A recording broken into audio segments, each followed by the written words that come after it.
as we all know that these bills were vetted in committee, but we still have the opportunity to talk about these bills again. So I'm giving my colleagues 5 minutes. You don't need to use your whole 5 minutes for the 3 bills that we have in this first block. So I will state the order of the committee members and non-committee members. Senator Bolkus, you're first. Senator Johnson, second. Carrion, you're third. Fourth, Senator Gittins. Fifth, Senator Carla Joseph. And St. Croix, Senator Maurice James. So I would proceed with Senator Bolkus. You may proceed with 5 minutes. Thank you, Madam Chair. Good morning, Madam Chair. Good morning, colleagues. Good morning to the listening and viewing audience. Good morning to Central staff. I'd like to start off with Bill number 035-0073. I am in full support of this bill, introduced by Senator Samuel Kadiung. The bill is a crucial step in enhancing the regulation and oversight of the horse racing activities in the Virgin Islands by establishing distinct horse racing commissions for the St. Croix and St. Thomas, St. John districts. The bill ensures that there's a unique need that has been met to the challenges of each district adequately. The amendments to Title 32, Chapter 11, Subchapter 1 outline and clearly defines the responsibilities and powers of the commissions. There's a comprehensive approach, including setting regulations for horse racing and ensuring the welfare of horses and defining qualifications for individuals engaged in racing activities and imposing appropriate fines and penalties for those violations. The provision addresses improper treatment of racehorses through Section 214B. That is particularly commendable as it underscores a commitment of fair and ethical practices of the industry. Furthermore, the bill emphasizes on the transparency and the accountability, such as the requirement to prepare and share profit and loss statements for each race, demonstrating a dedication to responsible management and effective governance. This bill or the measures will not only protect the welfare of the racehorses, but also maintain the integrity of the sport. Concerning 0083, also introduced by Senator Samuel Kadiung, the bill marks a significant stride forward in the realm of horse racing regulations of the Virgin Islands. By establishing under the same districts, I applaud that the provision in the bill aims to prevent conflicts of interest among commission members, ensuring that those with pecuniary or particular interest in horses registered for races are excluded from decision-making processes that could further impact those races. This transparent approach upholds the integrity of the Commission's decisions and safeguards its interest for all stakeholders. The requirement for a joint quarterly meeting by the district commissions as the Virgin Islands Horse Racing Commission, with specific representation from both districts in the quorum, exemplifies a commitment of collaboration, decision-making, and comprehensive oversight. In summary, 35-0083 is a significant leap forward in enhancing the governance and management of horse racing. And of course, Bill number 35-0082, introduced by Senator Dana Fred Gregory. The bill stands as a commendable effort to enhance the educational experience and well-being of all students of the Virgin Islands. The amendments propose and reflect a comprehensive approach to addressing disciplinary practices of suspension and expulsion at schools, particularly in the K through 3 grades, by limiting suspension and expulsion in those cases involving serious threats or endangerment, and the bill seeks to ensure that young persons are not unduly removed from a learning environment for minor behavioral issues. This approach is rooted in the research and acknowledges the potential long-term consequences of excessive suspension and expulsion during the early childhood years. In summary, 35-0082 is a well-considered piece of legislation and aims to create a more nurturing and inclusive educational environment for all the young people of the Virgin Islands. Madam Chair, I am in support of all the measures in this block, and I look forward to voting at the appropriate time. Thank you for the time, Madam Chair. Thank you, Senator Bolkes. I would proceed now with Senator Franklin Johnson. You have 5 minutes. Good morning, Madam Chair. Good morning to my colleagues. Good morning to the viewer and listening audience. I've been blessed to be in the committee that these particular measures came through, so I don't need 5 minutes. I was a part of vetting them. There are 3 very solid pieces of legislation. And, I'll start off with Bill number 350083. It's definitely not going in a backward position. It's actually bringing horse racing up to where it needs to be. Both tracks can and should operate independently. Both tracks move in different directions. We have had this before.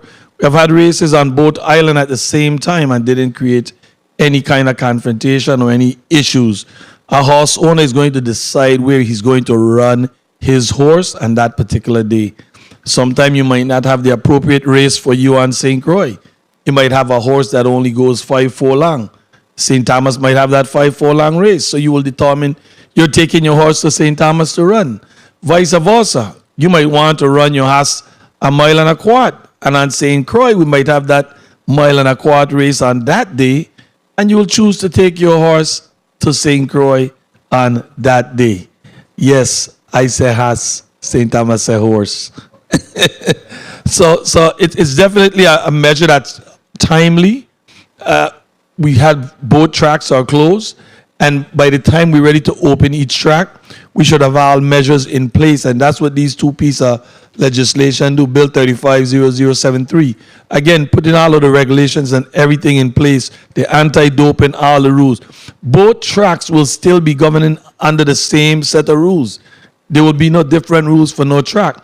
However, you will have a commission, and then you'll have the joint commission where both tracks commissions will meet together and determine what rules need to be adjusted that will actually be working simultaneously.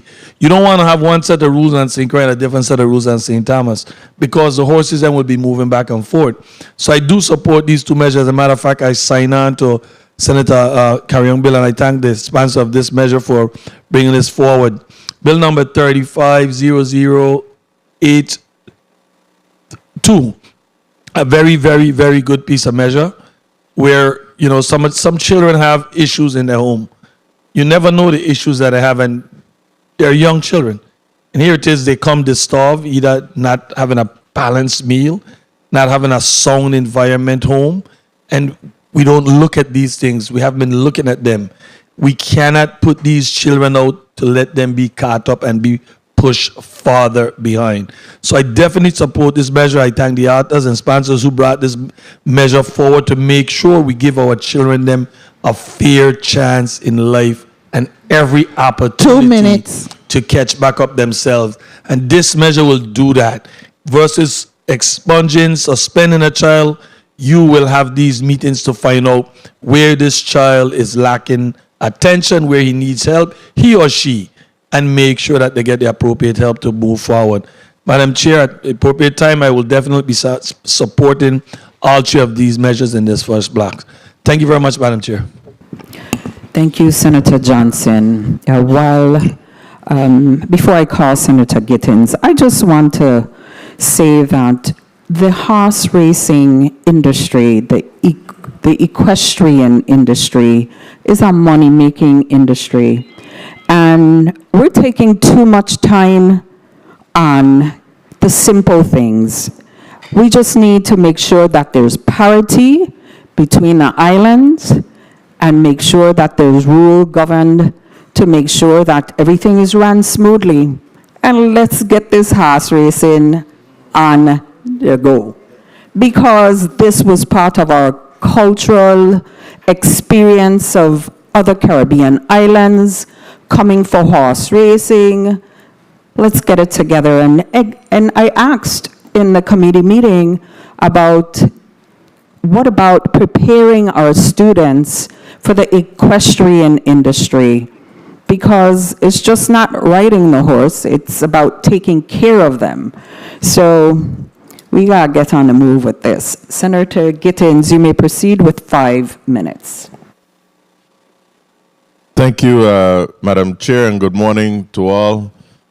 Thank you also, Madam Chair, for your opening comments this morning, and I too echo your sentiments and the condolence messages to the families that have lost loved ones. I also want to apologize to the Roach and Nieves family, as I was not in the territory at the time to attend McDaniel's going home celebration. This is certainly one of the cases of a gone too soon. We will miss her dearly. Condolences to all. And also to the McIntosh family and the Ritter family, etc. You know, as we discuss bills 35, that's 0073 and 0083, I'm here thinking on my good friend Shabu Ritter, who is preparing to bury his mom, Miss Inga McIntosh, who was 94 years old, passed just after her birthday. He's going to be happy to know that we're addressing horse racing here in the territory. You know, it is no secret that I support having one board overseeing Virgin Islands horse racing here in the Virgin Islands, and that we should abide by one or the same rules and regulations for all horse races, whether St. Croix, St. Thomas, and if one day we get a track on St. John, you know. However, as a realist, I understand the necessity of the legislation before us today, and I am poised to support both bills, 35-0073 and 35-0083. But again, I will continue to pray that this territory see the need for us to have one. We're not discussing 0082, Madam Secretary. So I will vote on those two measures at the appropriate time. Now I'm going to 0082. See, the Secretary like to dictate and think she in your head, you know. With regards to 0082, again, I firmly do not believe that this is a matter that should be or have to be legislated. But we're here. This should be a matter of policy of our Department of Education, as I think we can all agree that young children should not be expelled or suspended from school. You know, at this tender age, we're talking about kindergartners to third grade, etc. I mean, we know how to take corrective measures. We know how to discipline without having to suspend. So again, I really didn't think that this needed to have to be legislated, but it's here. And again, I guess today I'll be poised to support the measure, but I had the confidence in our education system that they would have known how to address this. But the fact is that they were here, they participated in the discussions, and they too supported it. I guess they're looking at it that, you know, at this time we may have people that might agree 2 with minutes. us, but next year or the year after, you never know how they would feel, and if it is written, then there's one law to follow. So again, in this case, I am poised to also support this matter at the call of the bill to be voted upon. Congratulations to all the bill sponsors, and I'm looking forward to supporting these measures and working on other measures that affect the people of this territory. Thank you, Madam Chair and colleagues. Thank you, Senator Gittins. I could understand your comments as it pertains to 35-0082, but colleagues, we have to start thinking about things that happen even on the mainland that can happen here. Remember that student that went to school and shot his teacher? He was in an elementary school. And so what do you do with students like that? So I could understand the intention of the bill, and that is something probably the bill sponsor saw. So I understand, but moving forward, I also have a bill that addresses suspended students. I'll talk about that in my 5 minutes. So in the meantime, Senator Carla Joseph, you may proceed with 5 minutes. Thank you so much, Madam Chair. Colleagues, I want to first begin my comments with discussing bills number 35-0073, as well as 735-0083. I did sit in on the committee meeting that was held last week, Friday. I really put forward some of my concerns relative to these two legislations.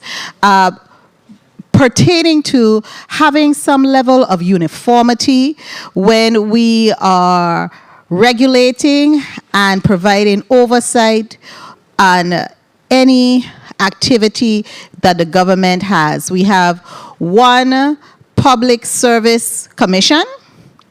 We have one board of election. So there is uniformity and consistency throughout the one Virgin Islands of the United States of America. So I do have some concerns really relative to that.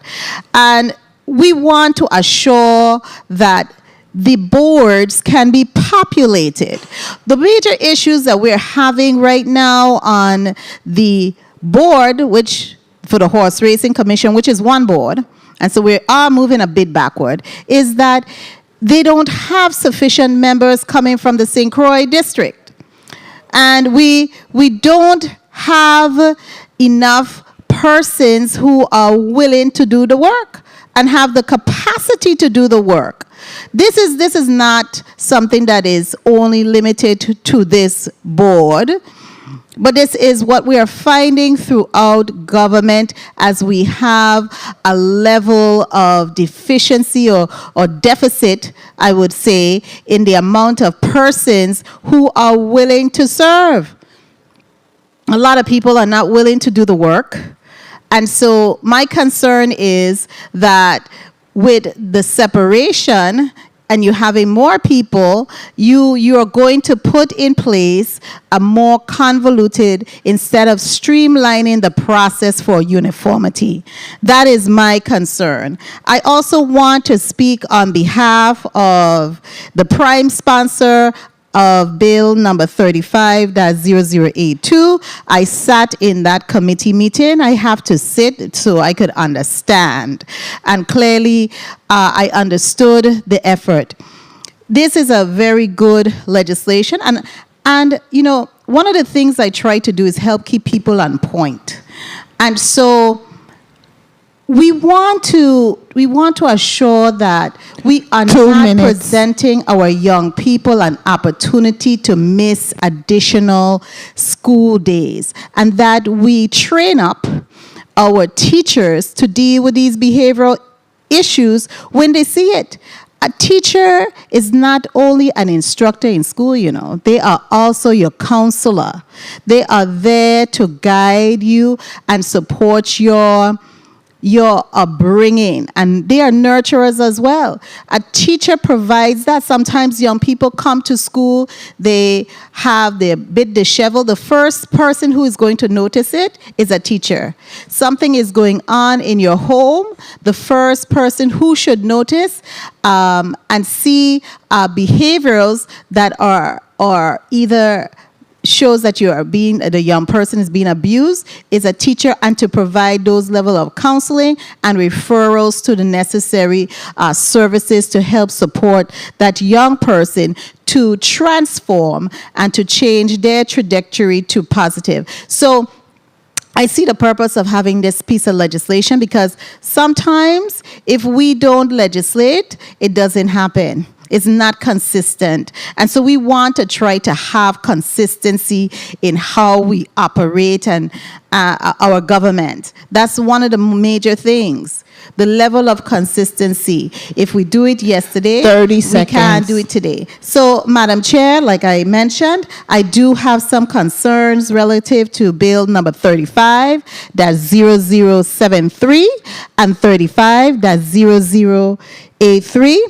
And I definitely will be supporting Bill number 35-0082. Thank you kindly.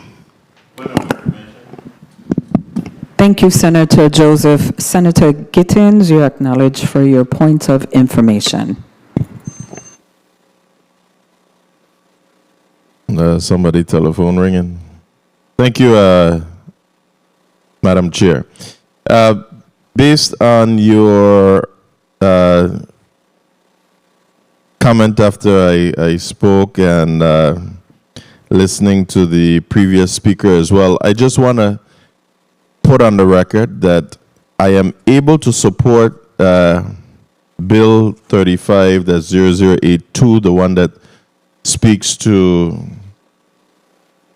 the suspension of students and expulsion of students in pre-K through the third grade. I'm able to support this because as you look in section 1E, where it specifically stated that children in pre-kindergarten through the third grade may not be suspended or expelled from schools unless the child's misconduct involves a deadly weapon, a controlled substance, or endangers the safety of others in the school. And I'm pointing that out because, Madam Chair, when you spoke about the incident on the mainland with that elementary school student that shot his teacher, and that was an unfortunate incident, I'm saying, absent this language, what would have happened is that we would have tied our officials' hands in the territory, that if such an incident were to occur here in the Virgin Islands, God forbid, that the education system would not have been able to suspend or expel this child.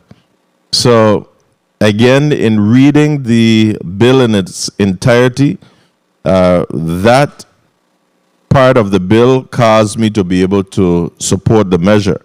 However, in F, where it says the decision of suspension and expulsion for students in pre-kindergarten through the third grade must be made in consultation with a mental or behavioral health specialist, such as a school counselor, therapist, or social worker.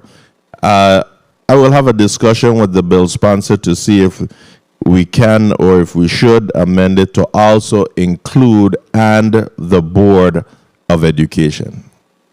Thank you for allowing me to put my additional comments on the record. Thank you, Madam Chair. Thank you, Senator Gittins. I appreciate that because we had our sidebar here and we had some concerns. I did not read the entirety of the bill, but I understand the intent. So as a small community, we as legislators, we have the responsibility of, as we say, improving the quality of life. And some of these bills, as simple as it may sound, it has a serious impact. So, colleagues, let's continue to bring these impactful bills. Senator Maurice James on St. Croix, you may proceed with your 5 minutes. Good morning, Virgin Islands. Good morning, colleagues. Good morning, everyone in the room. I first want to speak on the two bills that deal with the horse racing commissions. And I want to applaud the sponsor because there are times when we must recognize that local decisions are best made on the local level. And we see that even in the Department of Education. As the education chair, at the last committee meeting we had, I asked the superintendents of each district why they were developing different plans, strategies, and policies with respect to each district. And it made sense because we have to acknowledge that although we're one Virgin Islands, we have two districts, and each district has its separate needs, its separate beliefs, let's use that, and separate values, yeah, let's use that also. And so when it comes to different goals that they may have, that's also something. I think that the important salient feature of both of these pieces of legislation is that the Virgin Islands Horse Racing Commission is a commission that is going to adopt, amend, and repeal the regulations for horse racing, which means that although we are now having two separate district commissions, they both must abide by the regulations that are set by the Virgin Islands Horse Racing Commission. So I have no issues with it. As I've always said, I am the mother of 3 children, and they're all different. And I expect them to be different, and I treat them differently. But we're one family. And when it comes to the one family, that's where our values, beliefs, principles are consistent. But when it comes to each child and how they operate in life as adults, they're going to be different. So I have no issues, and I will never say that by advocating for separate island commissions or separate superintendents or separate hospital 2 minutes. boards, that in fact that means that I do not believe in one Virgin Islands, because I definitely do. With respect to 35-0082, I am a sponsor on that. I see, I'm glad that everybody's reading the bill in its entirety, because it's important to point out that, yes, there are situations where a child may need to be suspended and expelled. In the case of the child misconduct involving a deadly weapon, controlled substance, or endangers safety of others in the school. The important thing about this bill is that when you expel or suspend children in elementary school who have not done what I previously mentioned, you are setting them up for failure in life. They're 10 times more likely to drop out of school. It hinders their development as children. They fall behind in their schoolwork. So it's important that we find out why they are behaving the way that they're behaving. And it involves, of course, consulting with behavioral health specialists. I do want to point out that the sponsor, the initial draft of this bill, 30 seconds. noted during our education meeting that we already have in the law, in Title 19, Section 1022, behavioral health training for teachers, school psychologists, social workers, guidance counselors, school monitors. And so, as she stated during that that particular section may be redundant, and we will look at that Time. a little closely. And so, Madam Chair, thank you for the opportunity to speak on these three measures, and I will be voting in the affirmative for all three. Thank you. Thank you, Senator Maurice James, who's a committee member on St. Croix. Senator Carrion, you may proceed with 5 minutes. Thank you. Thank you, Madam Chair. And I want to thank my colleagues for those that presented their support and even those that presented their concerns, because I think all of it is important as we come to this body and move measures forward. I think it's a collective effort to really make a bill how it should be. So I really appreciate all the suggestions, concerns, and recommendations.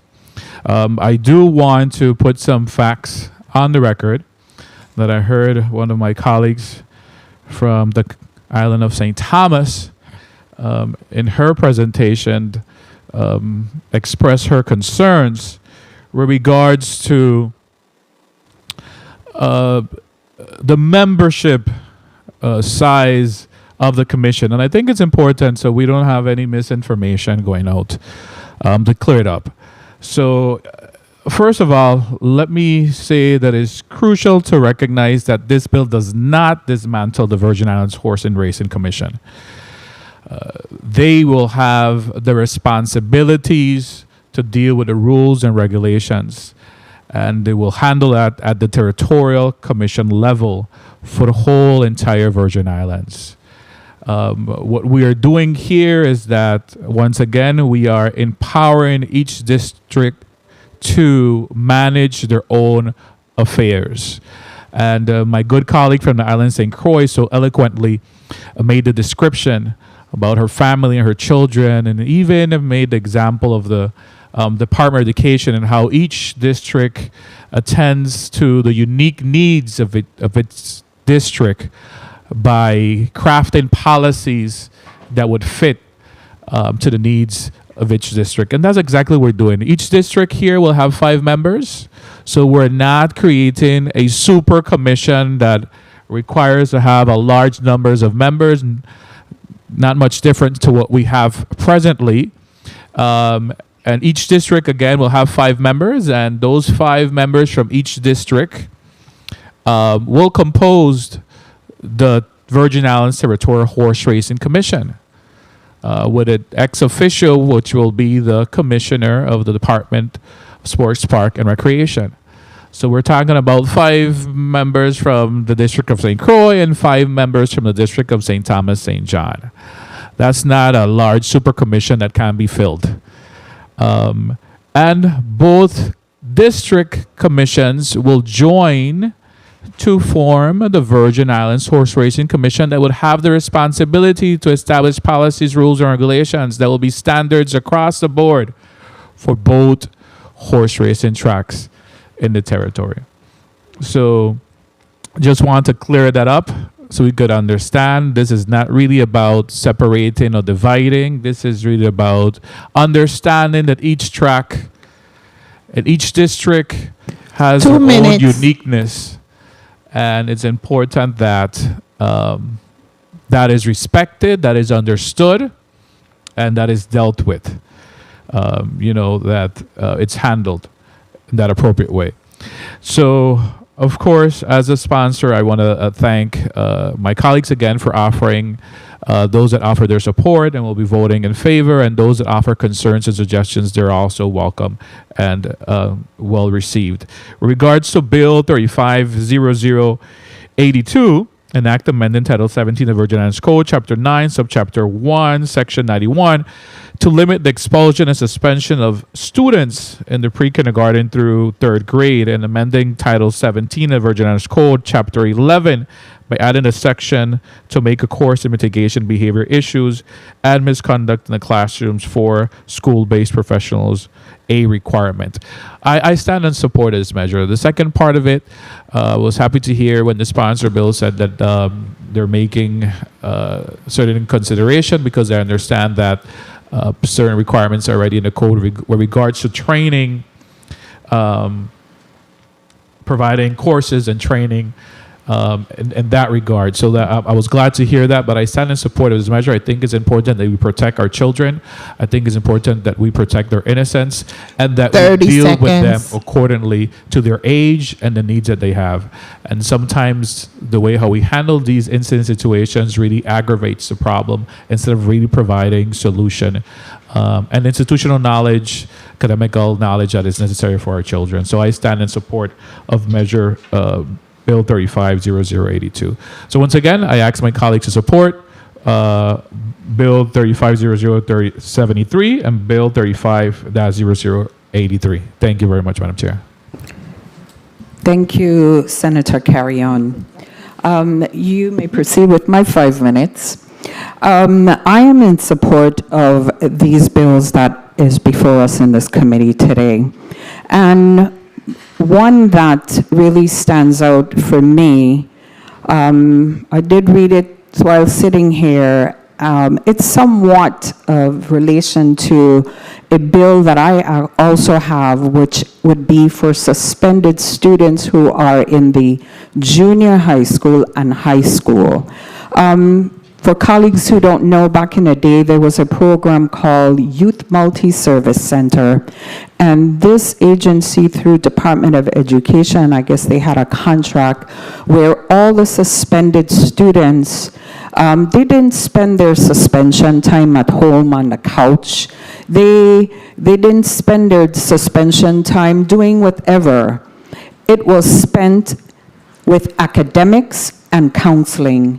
And at the end of the suspension, your parent or guardian had to accompany that child to that session. So as I mentioned earlier, that we live in a small community, and with all these fights that we've been seeing in our schools, we as legislators, seeing that, okay, children between kindergarten and 3rd grade, they need that attention to make sure that we mitigate any kind of behavioral issues or misconduct. I'm in support of that legislation. So I understand the intent of this legislation. So I see no issues going forward, and a motion supporting this. Bill number 35-0073. This is a very emotional 2 bills we have here for the horsemen. You know, each island has its own characteristic.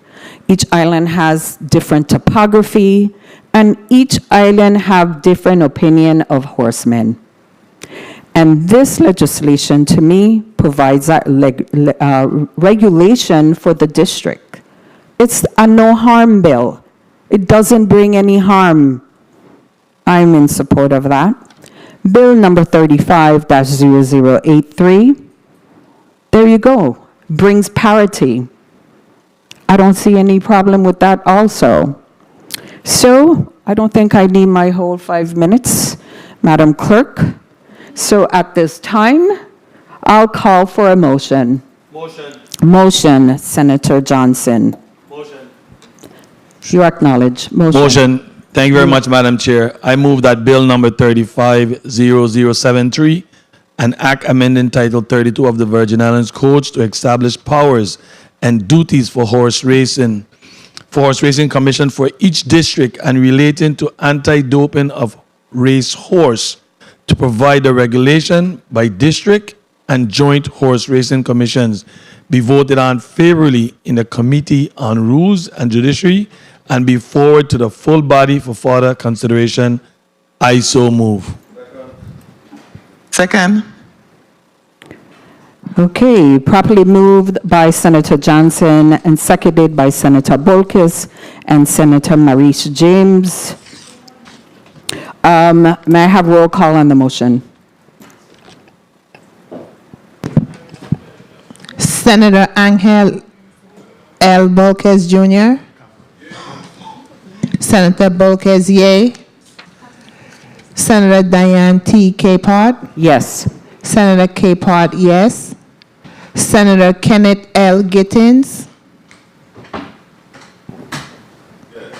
Senator Gittins, yes. Senator Maurice C. James. Yes. Senator James, yes. Senator Franklin D. Johnson. Yay. Senator Johnson, yes. Senator Carla J. Joseph. No. Senator Joseph, no. Speak up low, let I hear you. Senator Milton E. Potter. Yes. Senator Potter, yes. Senator, you have 6 yeas, 1 no.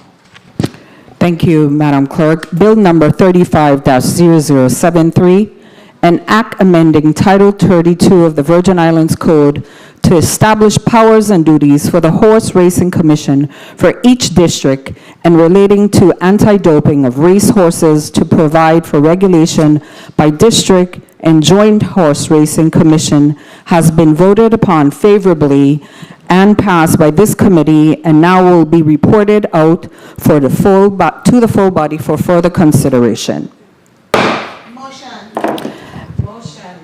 Motion, Senator Carla Joseph. Thank you kindly, Madam Chair. Madam Chair, I move that Bill number 35-0082, an act amending Title 17 Virgin Islands Code, Chapter 9, Subchapter I, Section 91, to limit the expulsion and suspension of students in pre-kindergarten through the 3rd grade and amending Title 17 Virgin Islands Code, Chapter 11, by adding a section to make a course in mitigating behavioral issues and misconduct in the classroom for school-based professionals, a requirement, be favorably voted upon in the Committee on Rules and Judiciary and forwarded to the full body for further action and consideration. I so move. Do I hear a second by Senator Bolkes? Second.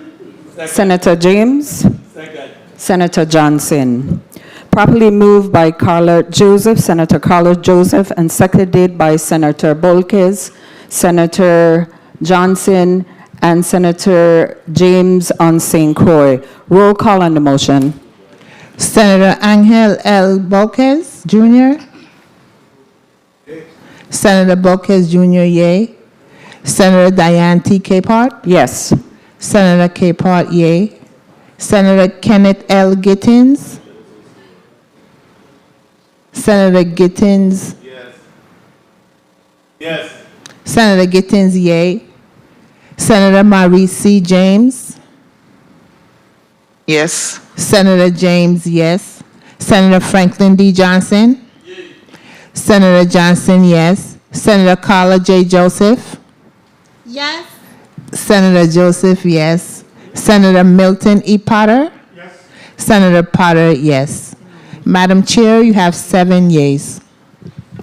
Thank you, Madam Clerk. Bill number 35-0082, an act amending Title 17 Virgin Islands Code, Chapter 9, Subchapter 1, Section 91, to limit the expulsion and suspension of students in pre-kindergarten through 3rd grade and amending Title 17 Virgin Islands Code, Chapter 11, by adding a section to make a course in mitigating behavioral issues and misconduct in the classroom for school-based professionals, a requirement, has been voted upon favorably in this committee and now will be reported out to the full body for further consideration.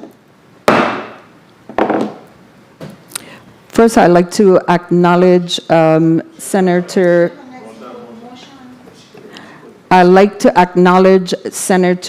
Milton Potter, Vice Chair.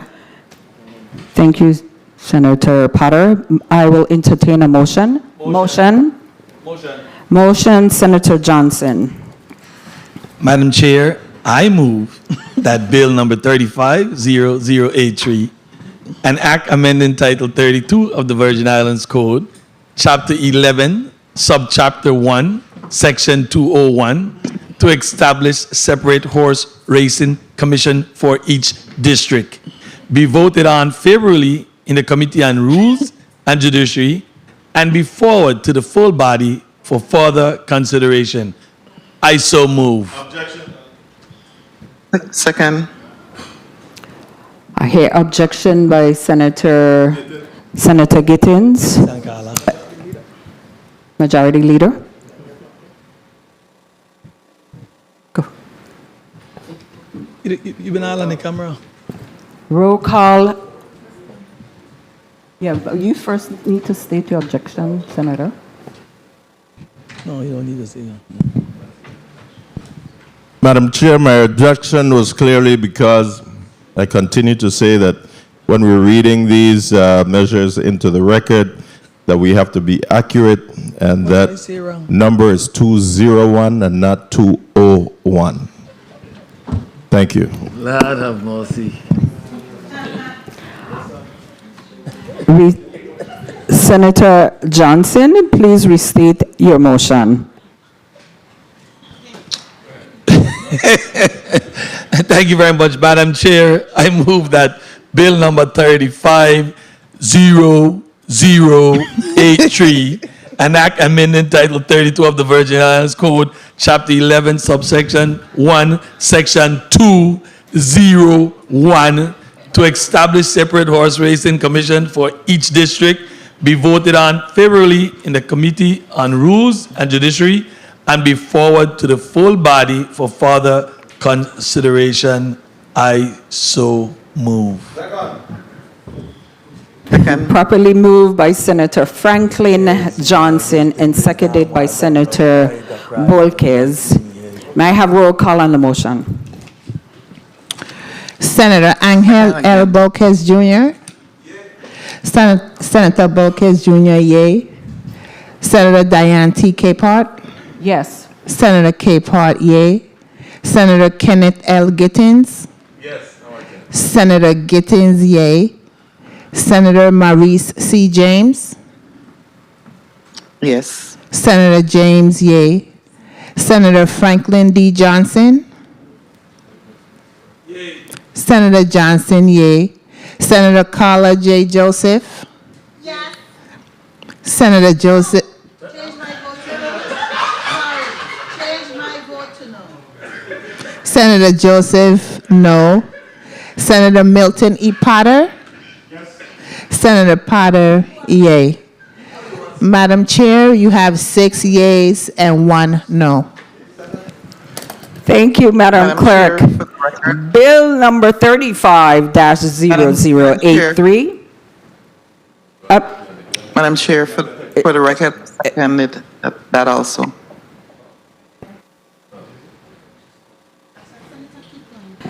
Bill number 35-0083, an act amending Title 32 of the Virgin Islands Code, Chapter 11, Subchapter 1, Section 201, to establish separate horse racing commission for each district, has been voted upon favorably and passed by this committee, and now will be reported out of the full body for further consideration. Point of personal privilege. Point of personal privilege. So, Senator Maurice James on Croix, you were saying something? Yeah, good. Thank you, Madam Chair. Yes. Apparently, I was not heard, but I also seconded the motion made by Senator Franklin Johnson. Thank you. Thank you, Senator James. You are acknowledged. Senator Carla Joseph, you want a point of information? Point of personal privilege. Point of personal privilege, Thank Senator you. Joseph. Thank you so much, Madam Chair. I just wanted, for the record, to put why I voted against the bills for the horse racing. One, I am very much an adamant supporter of One Virgin Islands. I understand that the dynamics are different in in each island district, when I wrote grants, it was always for uniformity and to carry it out with a level of fidelity on both island districts, no matter what. And we have to start to move towards there. That I noted that the proponent said that the commission is made up of 5 members, but in fact, each district is going to be made up in 6 members, and that includes the 6 is the ex officio member is going to be the commissioner of sports, parks, and recreation. So it's a 6-member board in its entirety. So I wanted to make sure. And so he makes up the 6. And so we want to definitely streamline these process and have a level of uniformity. So I stand strongly with pushing forward uniformity, because we are one people, and if there are dynamics, even in licensing is one way to license. So I really have just a major concern with the level of what I perceive is further divisiveness and more a convoluted way of doing business here and operating here in the Virgin Islands. Thank you so much, Madam Chair. Point of personal privilege, Senator Johnson. Thank you very much, Madam Chair. No way, shape, or form, none of these measures is divisive. No way, shape, or form. It's wrong for us to take these time and opportunity to create divisions. There's none. I've been around this horse racing industry for quite some time, and my good friend back there, Mr. Conero, he know how this thing go.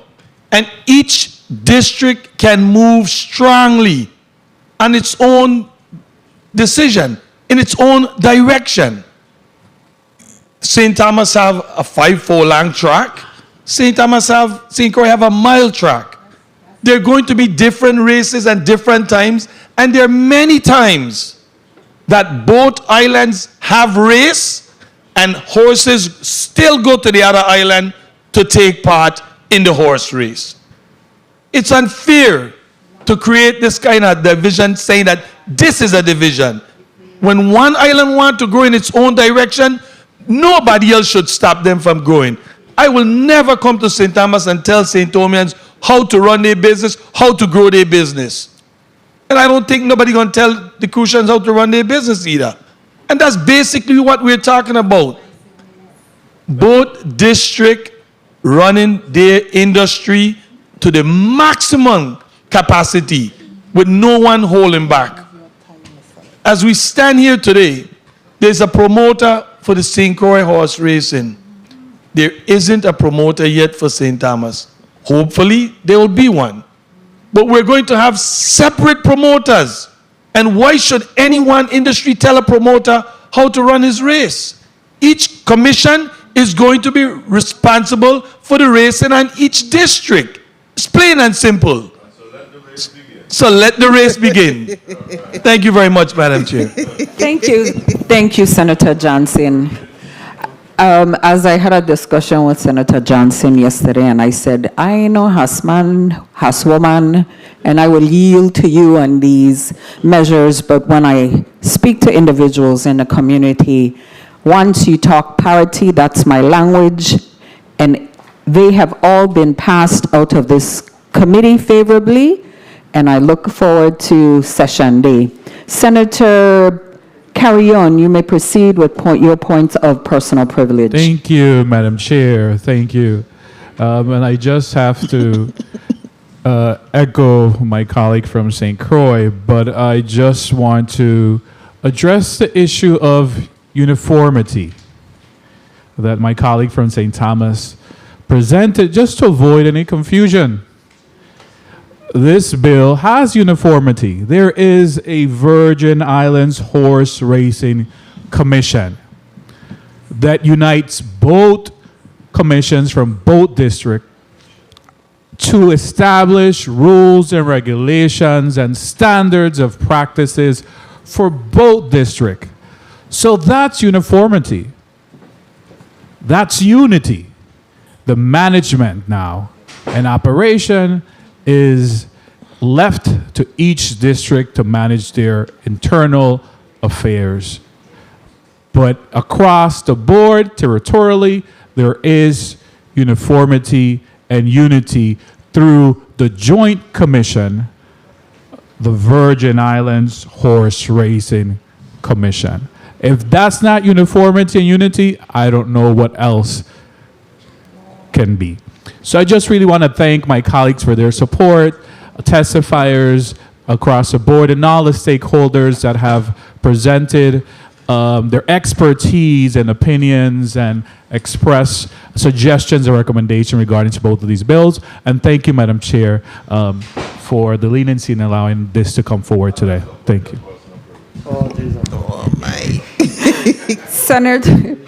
Senator Carrion, you are very welcome. And Senator Gittins, you may proceed with your points of personal privilege. Thank you, Madam Chair. I just thought that it would only be right that I have one too. But all this parity and unity that we're talking about, I just want to say for the record that I hope when the anti-doping bill returns to this floor, that we all have that unity in supporting the anti-doping bill as well. If we're going to do the races, if we're going to run the races, let's run the races right.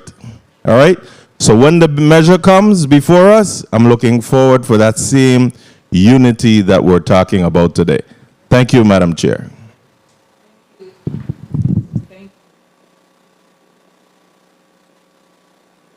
Thank you, Senator Gittins. Colleagues, we have just finished Block 1, so the Committee on Rules and Judiciary will take a 5-minute recess.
Good afternoon, good morning still. Colleagues, the Committee of Rules and Judiciary is out of recess.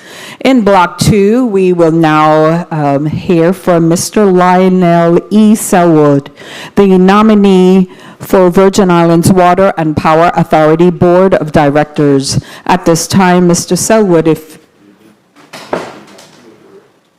he already read Block 2. Mr. Selwood, if you would please stand and take the oath. If you can raise your hand, your right hand. Do you solemnly affirm under penalty or perjury that the testimony you will give to this committee will be the truth, the whole truth, and nothing but the truth to the best of your knowledge and belief? I do. Thank you. You may be seated. Colleagues, I hope all received the testimony that Mr. Selwood would now read into the record. You may proceed. If you can please make sure you state your name and make sure you always have the mic close to you so the stenographer would hear everything you have to say today. You may proceed. Thank you, Chairwoman. So, good morning. My name is Lionel Everett Selwood, Jr. I'd like to say good morning to the Committee on Rules and Judiciary Chairman, Senator Diane Capehart, members of the committee, members of the 35th Legislature, the listening and viewing audience, and fellow Virgin Islanders. I'd like to thank all of you for your interest and attention during my testimony today. I'd also like to sincerely thank Governor Bryan for his confidence in nominating me to serve on the Virgin Islands Water and Power Authority Governing Board. It is my honor to be considered for a board director position at WAPA. I have been preparing for this moment my entire career. As I step through my passion, dedication, purpose, and experience today, you will realize that my entire collegiate and professional endeavors have been dedicated to the combination of innovation and energy. This was deliberate. I'm a proud U.S. Virgin Islander, born and raised on St. Thomas. My childhood consisted of living in Oswald Harris Court, Bovoni, and Estate Thomas. I am a proud alumnus of Charlotte Amalia High School, the Marching Hawks, Rising Stars Youth Steel Orchestra, and baseball organizations including the Explorers. My parents had me when they were teenagers. My grandmother stepped up and raised 2 generations, my parents and my siblings, while working extremely hard to make ends meet. I watched my grandmother work at Edith L. Williams School, clean offices at night, cooked, cleaned, and ironed everyone's clothes. Afterward, all she would want to do is read a book, rewatch Grease for the 400th time, or play solitaire. Often, the power was out. As I began to comprehend the tremendous amount of stress my grandmother was under, the reality of frequent power outages began to pain me. So in my adolescence, I started saying to myself, I want to give my grandmother light every day. This became my purpose, which still drives me today. Simply put, as long as I can remember, there's always been room for improvement in terms of reliability and cost effectiveness of energy in the Virgin Islands. Since I left the territory 17 years ago, I immersed myself into all things energy so that I would one day be positioned to help my home territory. I'm pretty sure that time is now. I have an undergraduate degree in mechanical engineering from Syracuse University, where I graduated magna cum laude with a 3.67 GPA, or 92%. I also have a master's in professional studies in supply chain from the Penn State University, where I graduated summa cum laude with a 3.89 GPA, or 97%. My energy knowledge and expertise spans from building gas turbines, aeroturbines and transformers at General Electric, building rocket engines at SpaceX, building electric vehicles at Faraday Future, developing battery packs for tough industries at Romeo Power, and launching an end-to-end energy management stack at AMP. From a leadership standpoint, I've been privileged to earn corporate-level executive roles throughout my career. I was the Chief Executive Officer and Board Director of Romeo Power, where I had the honor of taking the company public on the New York Stock Exchange. I am the Chief Operating Officer and Board Director at AMP, where I lead business operations to scale green energy management systems globally. Also, I am the founder and chairman of DB Squared Holdings, which is a personal asset management firm geared towards generational wealth for my family. Most important, being ingrained in the energy industry throughout my entire career and outperforming has enabled me to build a strong network of multi-billion-dollar company and industry leaders that can possibly help the Virgin Islands with our WAPA optimization journey via technical and/or financial services. In fact, I have not waited for the opportunity of joining WAPA's board to start utilizing my network for the benefit of the territory. Over the past 2 years, I have been partnering with Energy Office Director and WAPA Board Chairman Kyle Fleming, Public Works Commissioner Derek Gabriel, and Public Works Assistant Commissioner Ruben Jennings to bring potential electrification partners to the table. These meetings have included CEOs of electric truck companies, energy storage companies, electric boat companies, and charging infrastructure companies. The purpose of these meetings was to have a myriad of globally successful energy executives to clearly communicate how they can help the territory with the WAPA optimization journey. I will take this opportunity to thank Director Fleming, Commissioner Gabriel, and Assistant Commissioner Jennings for not only representing the Virgin Islands extremely well in these interactions, but also allowing me to bombard their calendars for the past 2 years. This background work gives insight into my approach to the board director role. If confirmed, I plan to take a hands-on approach, working with the executive director and CEO of WAPA and fellow board members, especially on the grid optimization and fundraising initiatives. My experience building startups and as a public company board director and chief executive officer has equipped me with the key knowledge when it comes to complex project implementation, fundraising strategies, leadership development, and communication strategy. I've had an introduction discussion with WAPA Executive Director and CEO Andrew Smith and came away excited about the strategic plans he's driving daily. I can assist Andrew in avoiding pitfalls, as well as provide key advice on wide-ranging company turnaround and cultural challenges. If confirmed for the board director role, you can count on me to be a strategic and operational advisor to the executive director and CEO. I will now talk about the broad strokes of what I refer to as the WAPA 2.0 strategy, emphasis on zero for Senator Gittins. This is an optimization undertaking focused solely on improving the utility and bettering Virgin Islanders' lives. Note, my strategic approach is meant to augment the plan that is already being driven by Andrew Smith and his team. First and foremost, let's level set on why we are all here today. One of the most important aspects of holistic prosperity within a society is access to reliable and cost-effective energy. Access to reliable and cost-effective energy can enable a child to read one more book at night, give a business leader the confidence to reinvest in his or her operation for growth, or improve the cash position of families in need. It is no secret that the U.S. Virgin Islands currently does not check the boxes of reliable nor cost-effective. As a business leader myself, I will be the first to admit that not all issues are understood from the outside looking in. However, my experience as an electrification leader positions me well to give some suggestions that we can follow as a board, even though I don't have all the facts now. For the avoidance of doubt, my vision is to position the board to be more strategically focused, while the CEO is focused on execution or implementation of critical items such as cost downs, utility sustainability, and ultimate rate reductions to Virgin Islanders. The following is a high-level three-phase guideline that we can pulse as an entire board of directors, as well as key roles that need to be filled to help drive these initiatives. Each phase will be executed utilizing the define, measure, analyze, and improve and control approach. The key phases are stabilize, optimize, and then in time, WAPA 2.0. Phase 1 is focused on stabilization. This phase will center around bolstering the board's continued support of the management team's ongoing efforts to reduce fuel costs, which is the most critical part towards financially stabilizing the authority. Phase 2 is focused on optimization. This phase will utilize stationary storage deployment and energy management system solutions.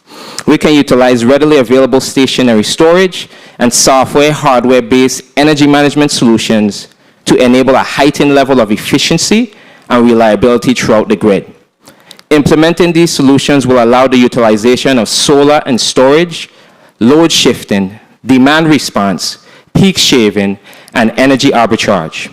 Execution of phase 2 will add another lever to reduce load on the grid, enable emergency backup power, efficiently and proactively manage the best mix of electricity generation at any given time, and lower the energy cost to Virgin Islanders. Not only have I led the development of indoor and outdoor stationary storage solutions and energy management systems, I have also partnered with some of the largest companies in the world on deployment strategies and regional servicing. Phase 3 is focused on WAPA 2.0. This phase will utilize public-private partnerships for grid decentralization.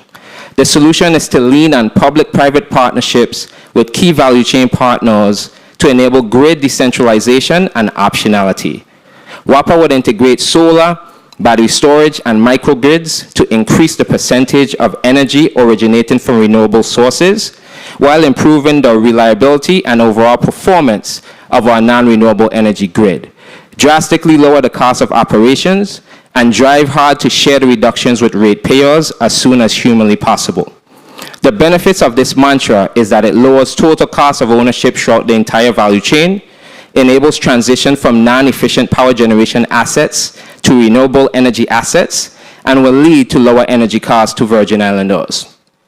I am happy to see the amount of entrepreneurial activity surrounding renewable energy deployment across the Virgin Islands. However, a vast majority of our population cannot afford to partake in this revolution.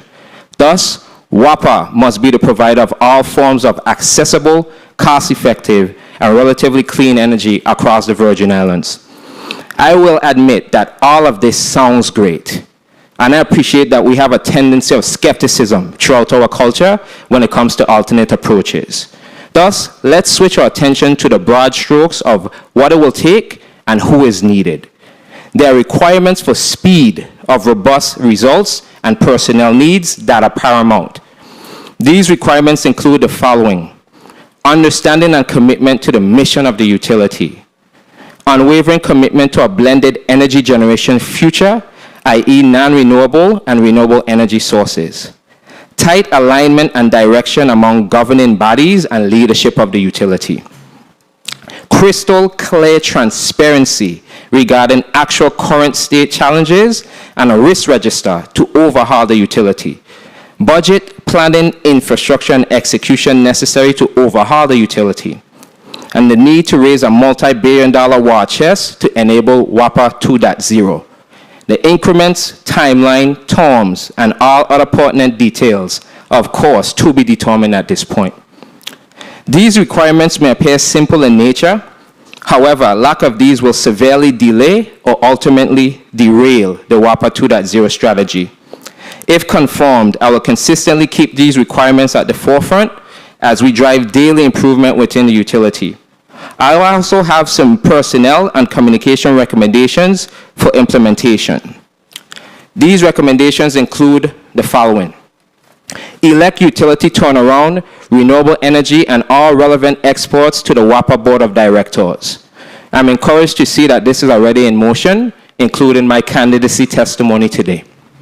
Perform in-depth analysis, complete with current state challenges and resolutions with timelines, then publish findings and the rectification plan publicly. The people of the Virgin Islands need to understand the true state of utility, the challenges being faced, the why of our governor's decisions of support, and the go-forward plan to lower rates to them. Create high-impact leadership roles within WAPA's organization structure. These include the Vice President of Sustaining Generation and the Vice President of Renewable Generation. This will allow pertinent experts to focus on distinct pillars of the WAPA 2.0 strategy without getting distracted with only the day-to-day challenges within the utility. Solidify the technical operation leadership roles and clearly communicate the purpose and critical impact of roles relative to the transformation of the authority. Over time, my goal is to elevate the strategic nature of the CEO role while leveraging the various technical operation leads to run the day-to-day. It is paramount that the WAPA Board of Directors and executive leadership team start or continue gaining the buy-in of key stakeholders, especially the people of the Virgin Islands. My plan is to focus on project-based success. The way to start gaining the buy-in of people and showing progress is to select key projects for rapid implementation. I will end my testimony by conveying where all of this can lead. As stressed previously, optimizing the utility will certainly not happen overnight. However, I am a firm believer in multiple small wins, which ultimately cascades into major wins. As we are making strides to optimize the utility, I think progress will lead to opportunities for technical careers throughout the territory. We have the opportunity to write the greatest turnaround story of all time, while elevating the Virgin Islands to the electrification powerhouse of the Caribbean. Imagine a Virgin Islands that has demonstrated an 80% reduction in rates while improving overall health of utility. All of a sudden, reliable and cost-effective energy is the norm across the territory. Now we can bring manufacturing plants, data centers, and high-growth business incubators back home. Imagine young Virgin Islanders not having to leave home for the education and career necessary to thrive in the 22nd century. Our biggest challenge will be entities outside the territory trying to poach them because of their electrification skills, which are transferable globally. What if the Virgin Islands is the battery technology hub of the Caribbean basin? Can you imagine the economic prosperity throughout the territory and knock-on effects elsewhere? The point is, the achievement of WAPA 2.0 can finally enable the Virgin Islands to reduce our sole reliance on tourism, control our own economic destiny, and enable more equally distributed prosperity. In closing, the opportunity to serve as a board director at WAPA is the combination of one of my lifelong dreams to help drastically improve the quality and standard of life for every Virgin Islander through accessible, cost-effective, and relatively clean energy. My testimony today is meant to be an outline of my strategic approach and how we start driving towards reliable and cost-effective energy across the Virgin Islands. If confirmed, I will get to work diving into the current state of affairs, then work with my fellow board members and utility leadership to chart a path towards a drastically improved state of reality for the utility. I stand at the ready to utilize my skills, network, passion, drive, and expertise to the fullest in the pursuit of bringing WAPA 2.0 to fruition. To the Committee on Rules and Judiciary Chairman, Senator Diane Capehart, members of the committee, members of the 35th Legislature, my father, Lionel E. Selwood Sr. in the audience, my elementary school principal, Rosalia Payne in the audience, the listening and viewing audience, and fellow Virgin Islanders. I thank you for your time and consideration today. Here's to our more prosperous Virgin Islands. Amen. Let's vote. Oh, my goodness. Mr. Selwood, you know, I had the opportunity to speak with you over the phone because what I do is actually I speak to all the nominees for boards, commission before they come to this body. And I read your testimony that you provided to me. And I was excited, but to meet you, it's just like, oh my gosh, where have he been? You mentioned something, greatest turnaround story of all time. Let me tell you, I see big things happening for this WAPA board, and I just want to say thank you for your willingness to serve on this board, because it is hard to ask people in this community to step up with your expertise, and I thank you. Listen, colleagues, I hear somebody say a breath of fresh air. I hear somebody say they're ready to vote. But I will allow my colleagues to ask you questions because that is the purpose of this committee. But you've mentioned so much.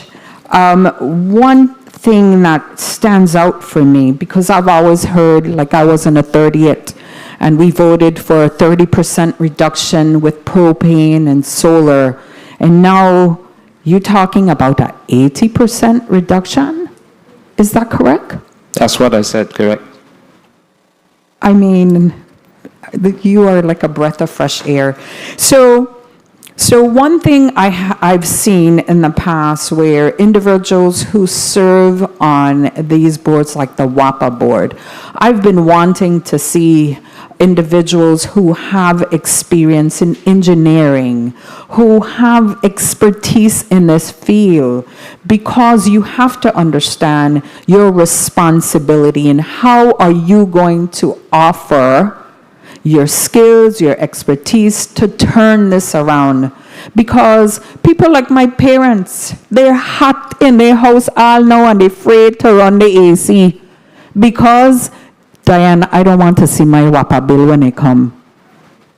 And for me, I'm like, I run mine because I got to be comfortable and I'll just have to pay it. So, colleagues, we have a breath of fresh air before us today. And at this time, I will entertain my colleagues, but first I'll go to Senator Gittins for a point of information. Thank you, Madam Chair, and I beg not only your indulgence, but the indulgence of all colleagues and the public.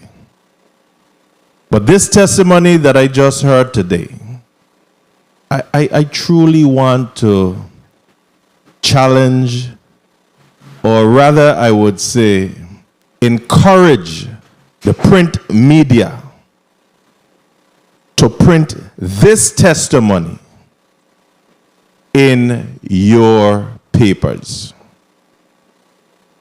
Mr. Selwood,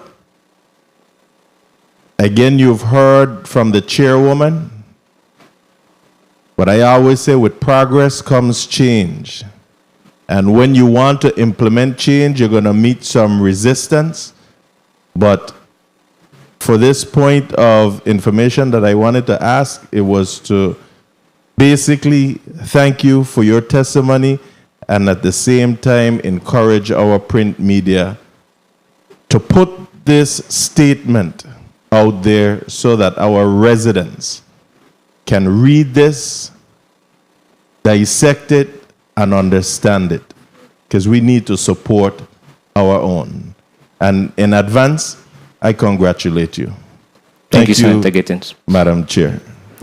Thank you, Senator Gittins. I just want to mention that you have your dad and your former principal in the audience here today. And for me, it's like they beam with pride. And I don't know you personally, but I am also beaming with pride, and I'm happy that you stepped up to this plate. Governor Bryan, you sent a good nominee for us to vote on today. Senator Bolkes, you may proceed with 5 minutes. Thank you, Madam Chair, and good morning still. Good morning. To everyone. Good morning, Mr. Lionel Selwood Jr. Yes. It was definitely a great testimony, and based on your background information and qualifications, I see that you have passionately involved yourself in this type of industry. And when we look at filling board vacancies, you are definitely the epitome of the type of candidate that we would be looking for to fill such vacancies based on your qualifications and backgrounds. In your letter, you mentioned that your entire career has been dedicated to a combination of innovation and energy. Could you share some specific experiences on some of the projects that you've done in the past and how they would relate to some of the challenges that we're facing here with WAPA? Sure, Senator Bolkes. So, like I said, I'm a mechanical engineer and started my career at General Electric. And one of the fondest memories I had was working at the facility in Houston, Texas, and Japan had just went through a tsunami. and I was on the team responsible for building packaging aeroderivative engines and essentially making them mini power plants and air shipping and drop shipping them into the middle of Japan when people didn't have any power for weeks, months at a time. And the product that I worked on actually dropped and got in there and actually got them up and running. So that's one experience, as well as just, I have outer wall experience, including at SpaceX, where I was on the propulsion engineering team. And what that allowed me to do was hone, again, my mechanical and design expertise skills to understand the non-renewable energy portion of solutions. And then, I switched to really propulsion on the electric side of things, right? So really digging in and understanding stationary storage. I've built some of the greatest vehicles in the world to date. I've personally led the development of battery packs for customers such as Packard, Lion Electric, General Motors, you name it. And not only for making cool cars, but actually turning them into power plants on wheels. In a technology what's called bidirectional technology. You literally can power homes off a few Teslas for days, weeks on end. I was personally a part of a project where we took school buses filled with batteries, and we actually powered a Friday night football game just off of the school buses alone, right? So there again, if we need to take some of the products offline so we can fix them, we can bring in solutions such as bidirectional to really help take load off of the power plant while we give renewable energy in. And then lastly, it's not just the hardware of it. It's actually utilizing the data and software solutions to tell you exactly what needs to be done. So we'll be able to say, hey, at 2 p.m. we see a spike, take that offline and use the solar energy, for example. Or we see a challenge coming, we could proactively communicate to the constituencies, hey, on this date, 3 weeks from now, we're going to take our feeder, but you're fine because we'll have solar technology or stationary storage technology helping out. So when I say that, it's just I've been in the energy industry, non-renewable side and renewable side, just preparing for this moment. So I'm an engineer, I'm a product guy, I've always been in an engineering organization, as well as other organizations such as supply chain and others. Thank you for that response, and it's exactly that type of innovation and proactiveness when it comes to preparing for any contingency that might come that we need right now in the Water and Power Authority. I believe you'll be a great fit as a board member based on what I'm seeing and of course your responses as well. But could you also tell us, you mentioned that the Caribbean could become a battery technology hub. And if you can provide some details on how exactly we could become, as you envision, a battery technology hub for the Caribbean basin and how that impact would actually be good for us on an economic level. Sure. We literally have to start in pre-K, actually. So from the education standpoint, I think we're attacking these skills way too late in a child's development. So part of that plan is to introduce some type of education program or process to really for us to understand the new technologies that are happening around us, right? So that's on the early stage education level. And on the adult level, quite frankly, I'm happy to see a lot of Teslas roaming around the territory. However, I know for a fact, because my technology is in there, that there's no one here that can really fix them. Right, so my part of that plan would be to work with people in my network, whether it's Tesla or another electric vehicle providers, Lion Electric, what have you, and really have them on board to teach a technician program. You come and tell what's a battery pack, how do you fix it, how do you troubleshoot it, how does it work, and actually onboard people to this type of certification where not only if a car breaks down we can fix it, but all of a sudden we have people that knows electrification. All other islands will be calling us because they have to, right? And then what that does is it brings us into the 22nd century where, okay, this technology is not foreign to the Virgin Islands. We actually have people that knows what they're doing and are trained. Even in WAPA, one of the things I like to talk about is bringing the stationary side. I know we have some great technicians, great experts that have been in the company for years. However, on the stationary side, on the solar side, really having them dig in and understand that technology and get from reactive to proactive. And what you do is we're bringing the rates down, we're learning new skills in the territory, and our skills can go anywhere.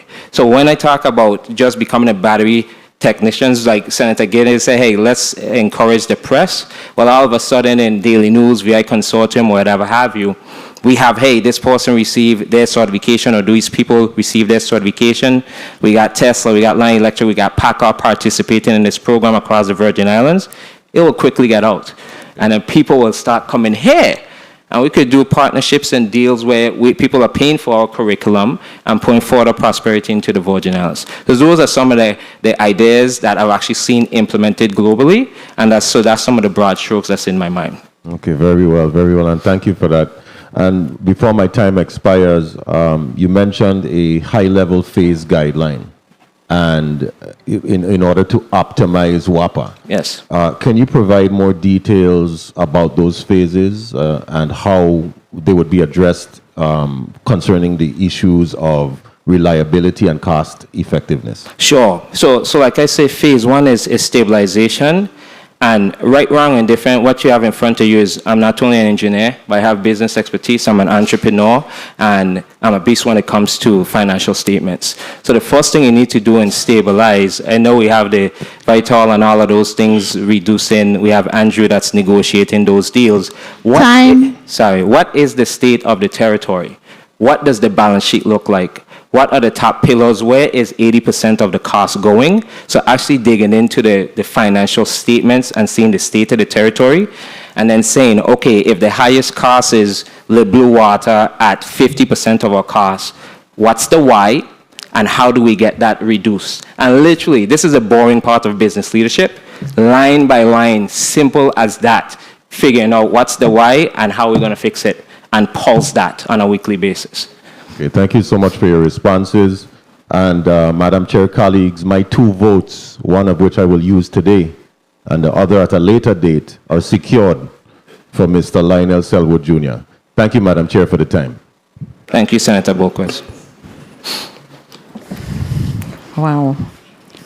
I'm getting texts from even someone at Department of Education excited about from pre-K all the way to 12th grade that we can do this. Mr. Selwood, I'm telling you, I'm just beaming with pride myself as a Virgin Islander, having the opportunity to vet you today.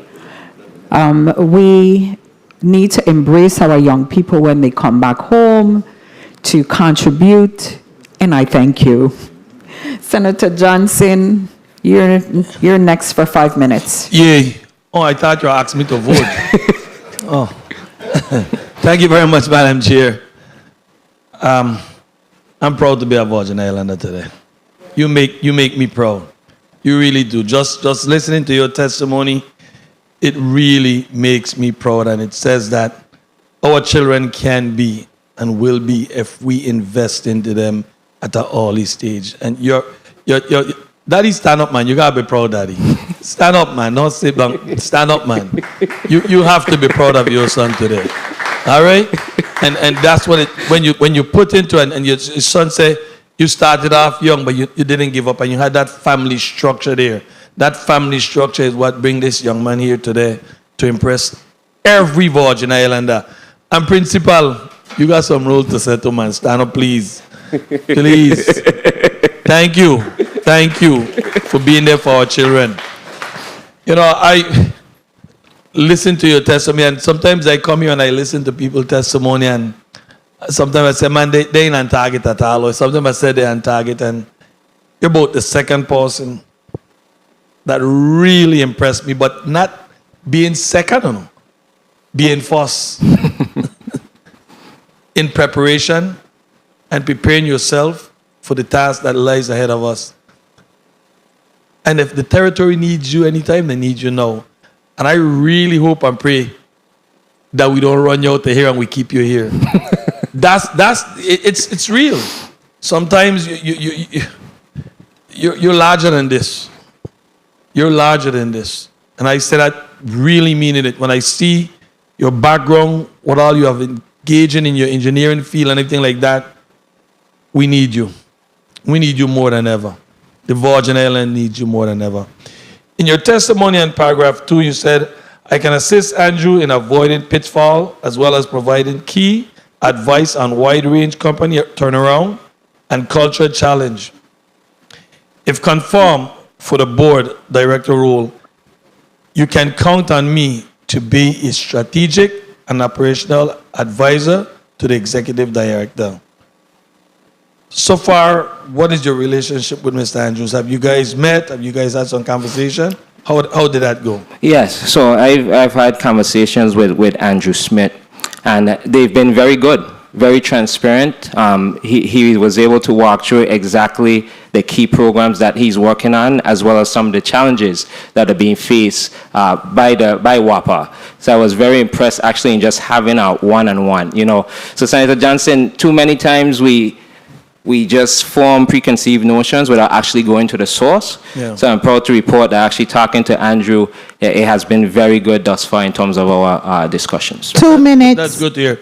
What cultural challenge do you think Mr. Andrews has experienced, and what advice would you give him at this moment to overcome those cultural challenges? Well, quite frankly, Senator Johnson, like I said in my testimony, with Virgin Islands people, we could say that the sky is blue, but we believe it's yellow until further notice, right? That's just our culture. So he's probably facing a lot of that. And also, we just, since it's been 59 years, right? WAPA was founded August 21st, 1964. It's been 59 years, and the people have not felt the change. Yeah. It's a hard seat, though, right? So understanding how and when to communicate to the territory, the high say-do ratio stuff, getting in front of the cameras or the print media. These are the type of things I've openly discussed with Andrew already, and we have to continue leaning in. Unfortunately or fortunately, in that role, and it's my opinion that WAPA needs to speak to the constituencies even more than the governor. Right, so that's one of the biggest things that we've talked about, and Andrew has been very receptive to that. So we'll make sure we say, look, high say-do ratio is paramount. We're going to do this by X time. Is either we did or we did not, and say why. Okay, so that's one of the, when you talk about culture, with the skepticism, we have to get the people on board by actually delivering on what we say we're going to deliver, and then things will get incrementally easier. We'll build trust. 30 seconds. You're so perfect with that. A lot of times we tell people we're going to do this. We never come back and say, well, look, we had this problem. People only find out that they're in blackout, and then they find out, oh, that's the problem they said they had that they never did fix. Have you got a chance to visit any of the plants thus far? And if yes, what is your professional opinion on the challenges you see, why we are experiencing the service we are receiving? I have not visited the power plants as yet. So if I've talked to the leadership team, or if confirmed, of course, I'll get to do that. What I need to say again is we don't know all the problems outside looking in. Okay? So my answer to you is I don't know all the facts at the moment, but you best believe if confirmed, that's the first thing I'm going to do. So get with the people, not only at executive level, down deep into the organization, visit all our locations, and utilize my engineering expertise to personally walk those plans and get a first-hand view assessment of what's going on. Thank you very much. Thank you for your willing to come back and serve your committee. I must say to Governor Bryan, I don't know where you find this diamond in the rock, but you are a real bright hope to the people of this territory. I wish you well, and not if, when you confirm, because if I could have voted already, I'd have done vote. And if I could have voted before session come, I'd have put my vote and go about my business. Because I ain't got nothing to worry about. I'm very confident that you can do this job, and you can make that difference. And you come with that drive and that just that positive feeling that you can do this job, and you see a way that it can be done. That's the important thing, that you see this vision that, look, we can move the Virgin Islands in a better place. And it's important that you continue on that trend of thinking on how you can move this and make it happen for all of us. Again, I say thank you very much for your willingness to solve. Thank you, Senator Johnson. Thank you, Senator Johnson. I have a question. You've given a few ideas in your testimony, but I didn't hear you even talk about waste to energy. tell me how you feel about waste to energy. We had waste management before this body recently during a budget hearing, and I did ask what is the possibilities of the Virgin Islands using waste to energy, because we generate a lot of waste. And I was told that we don't generate enough waste to be able to sustain us, to offset. So tell me, how do you feel? Because I think even if it's a small reduction, it would be help to eliminate some of our waste. So tell me how you feel about that. And thermal energy. These are some of the things that we can, use as alternative energies. Tell me how you feel about that. Sure. So actually, it's on point, because Director Fleming and I actually met with waste energy pioneers maybe 6 months to 12 months ago, where the people that's actually doing this in the Cayman Islands, we brought them. So it's something that's worth looking into. I wouldn't dismiss it because, again, I grew up in Bovoni. I think the landfill has more than enough to at least try out or do the technology. I won't promise how much it'll reduce, but it's definitely possible because I know the Caymans are doing it, others are doing it. So waste to energy is very real. And again, we know the leadership teams of the people that are actually doing this day in and day out. So it should be explored further. And what about thermal energy? Any energy is on the table. Like I said, we have to be blended. So I want to be clear to the Senate that I'm not just here pushing an electrification agenda. It's a holistic agenda. Okay, so we will try things, whether it's fusion, thermal. We will try things to help the customer. Who is the customer? The people of the Virgin Islands. I know my goal is to get this thing affordable, so I'm not going to dismiss any solution until it's properly vetted. Thank you. Senator Carla Joseph, you may proceed, 5 minutes. Thank you so much, Madam Chair. Madam Chair, I want to commend the Governor of the Virgin Islands for seeing and finding this diamond in the rough, who grew up in 2 areas that I grew up in as well, Bovoni and Aswa Harris Court. And also to commend your father, my schoolmate, Selwood Lionel. Wow, I am definitely proud of you today. If I wasn't proud of you some month ago when I saw you, Lionel. Let's put the camera. I didn't think we had the camera so that everybody could see who his father. People would know who his father is. We went to Joseph Gomez Elementary School even. So, media, if you could be so kind, Lionel, stand up. So they could see. People don't know him by Lionel and all of that name, Okay? He has nicknames. You may be seated. That's my schoolmate from Joseph Gomez. We used to be all over the place, running from Cowfoot Woman and Ting over in St. Thomas. But you have a great father, in my estimation, that he's been there with you. He's here with you today. I did some digging regarding some of your background, just on the internet, just a peripheral. And I noted that you were the CEO and board chair of Romeo Plant. You took this plant, which is a power generating plant, actually to the NASDAQ, and you were there running this company. And so that's a great thing. And I asked, what was your perspective? Because we had, WAPA had looked for a CEO, an executive director last year, and we brought one in. But for me, I think I would have hired you if I knew that you were out there. But we didn't. But I want to ask you a couple of questions, though.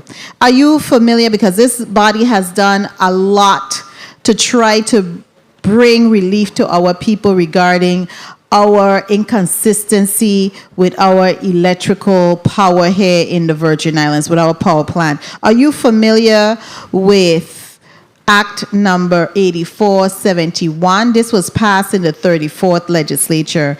It speaks about a turnaround management company for the Virgin Islands Water and Power Authority. Are you familiar with that? Yes, ma'am. Okay, what is your perspective? Because the board is supposed to do that. Governing board, they are to hire. They have yet to do it, to my knowledge. What is your 2 perspective minutes. on that? Again, so first of all, I'm more familiar with Title 30, which goes through all of the changes that have been approved in the past 59 years for WAPA. Again, I have to look. I don't want to give an outside... Well, I'm going to let you know that if you are voted upon, and I know that based on what I'm hearing with my colleagues, you're going to be voted upon. But this is a law, and WAPA has yet to do it, implement and hire a turnaround management company to conduct an assessment on the status of the authority. We're seeing too many power outages, one, and two, my brothers and sisters in St. Croix are complaining about the water. It's terrible. The water is brown and sometimes a different color. That is not to be tolerated. It has to stop. So, Senator Joseph, the reason I say I have to look is there's nothing worse than bringing in a consulting company and you as the leadership team does not have all the facts on the ground. Because what will happen is the consulting company will spend 6 to 9 months defining, and then they'll come with 3 months left and say, hey, we need an extension. You run into a lot of cost overruns, etc. Right? I understand that. I've managed companies who come in to provide, but that's for the board to allow the very timeline. 30 seconds. Okay, and that's a policy, and that's their duties to do that.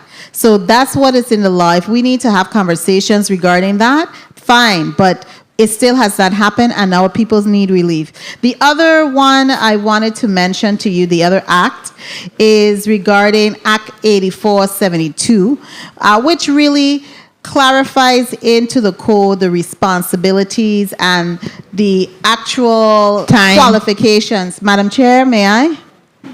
You may proceed. Thank you kindly, Madam Chair.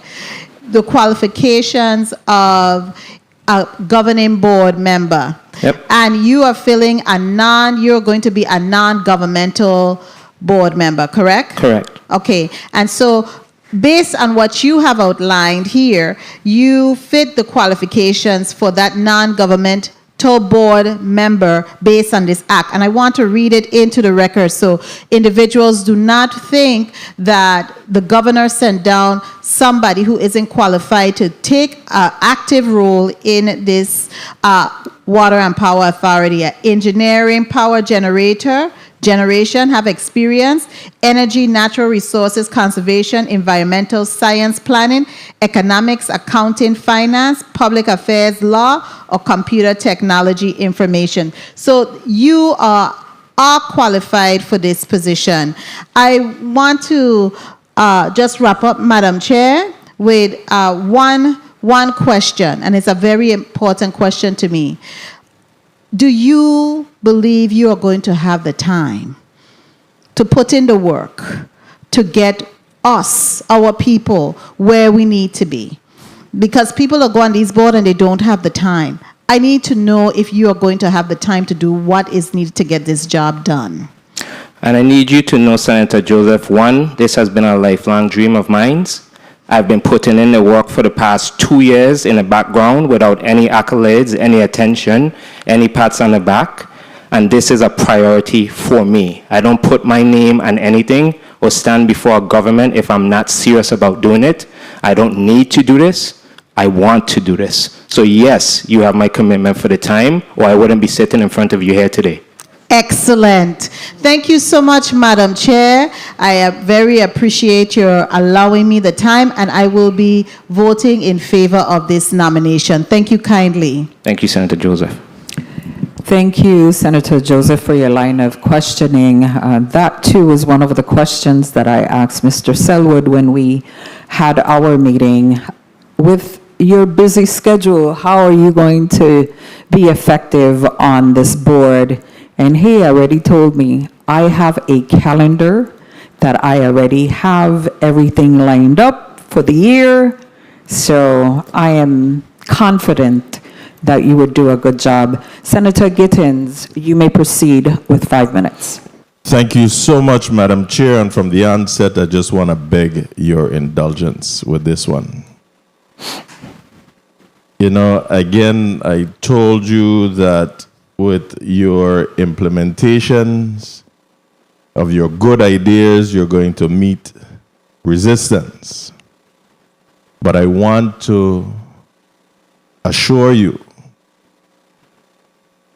the older folks always tells us, great things happen when God mixes with man. Understand that. I love your humble delivery here today. And it is clear to me that from the experience that we heard of today and the ideas of this nominee, that our bill through Act number 8472 has had the intended effect of assuring that we find qualified individuals to serve on the WAPA board. Act 8472 simply established criteria for board members, and Mr. Selwood Jr. surely has the kind of background that we're looking for.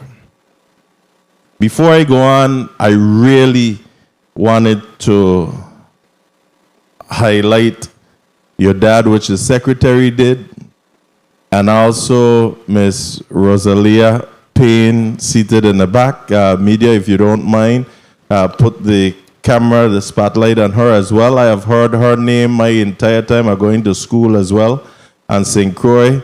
And you even have Master Sergeant here, my good brother and friend, David Peltier from the National Guard. People at the Virgin Islands, it takes a village to raise a child. And this child of God that we have before us here today, we could see why he stands firm in his conviction. And Madam Secretary, I hope you understood him to say that he ain't here to waste your time, my time, or anybody else's time, because his time is precious.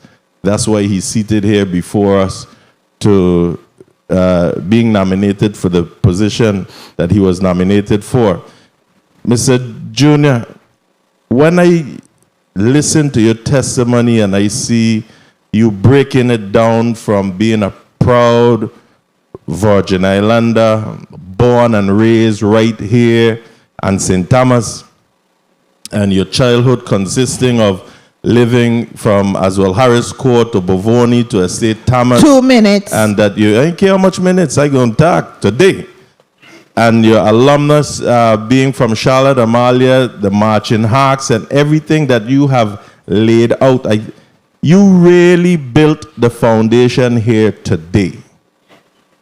And I'm pretty sure that I can speak for colleagues, so I will say I and colleagues are here to support you in moving your initiatives along.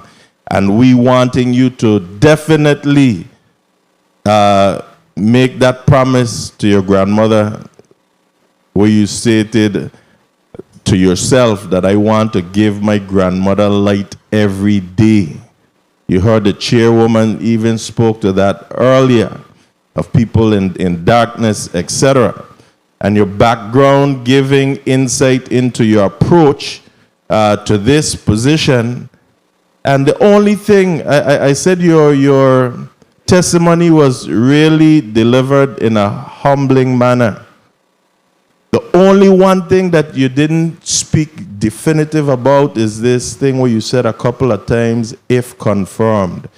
When confirmed, because you're going to be confirmed today, at least in this process, and on to the full body.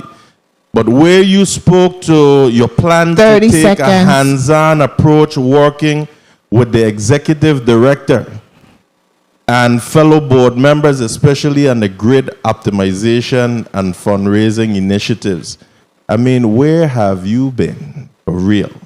Thank you so much for that.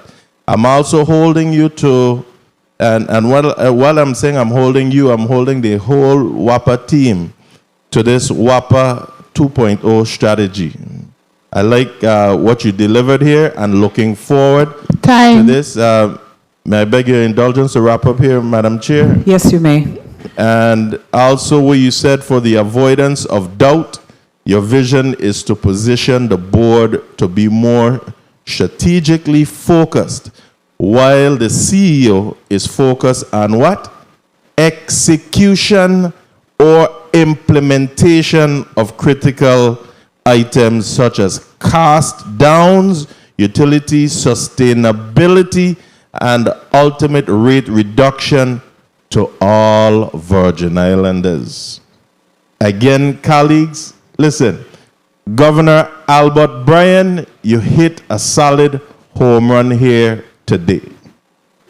And I congratulate you and the administration for tapping this young man for this position.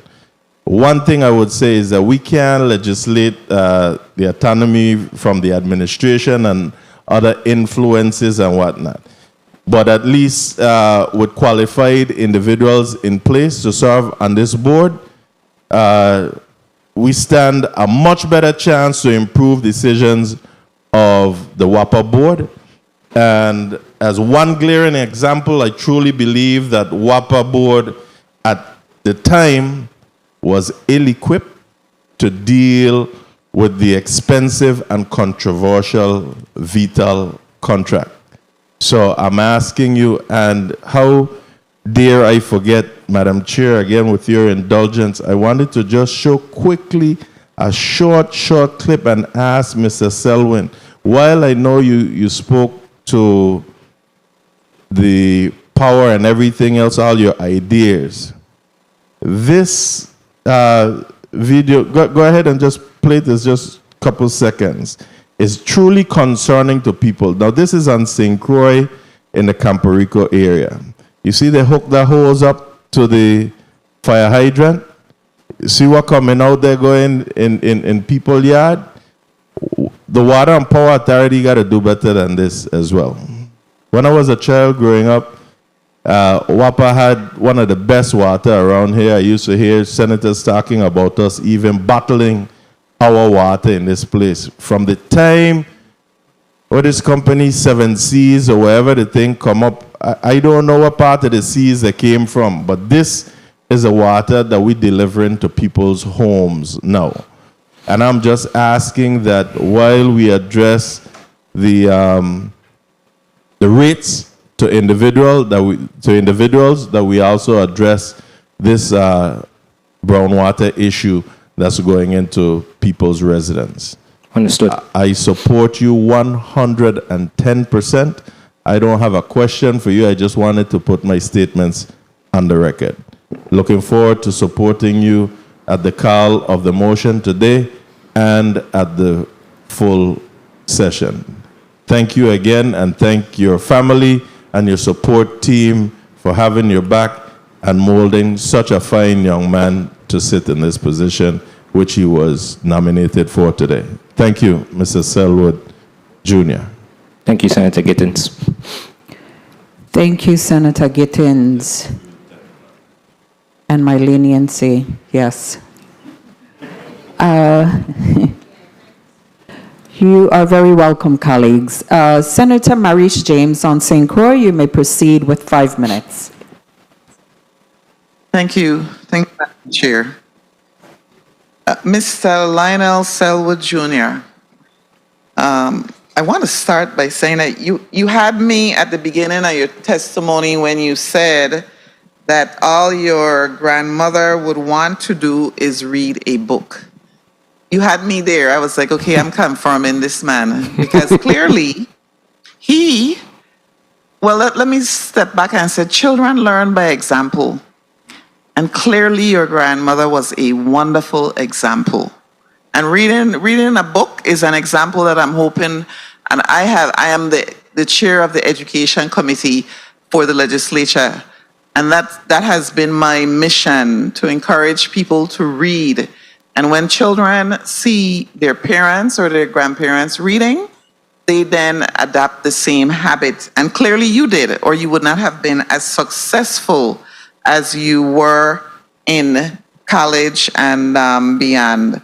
I also want to say too that, I really appreciate your humility, because unlike those of us here in the Virgin Islands who may have worked all our lives in the Virgin Islands, you are a global person.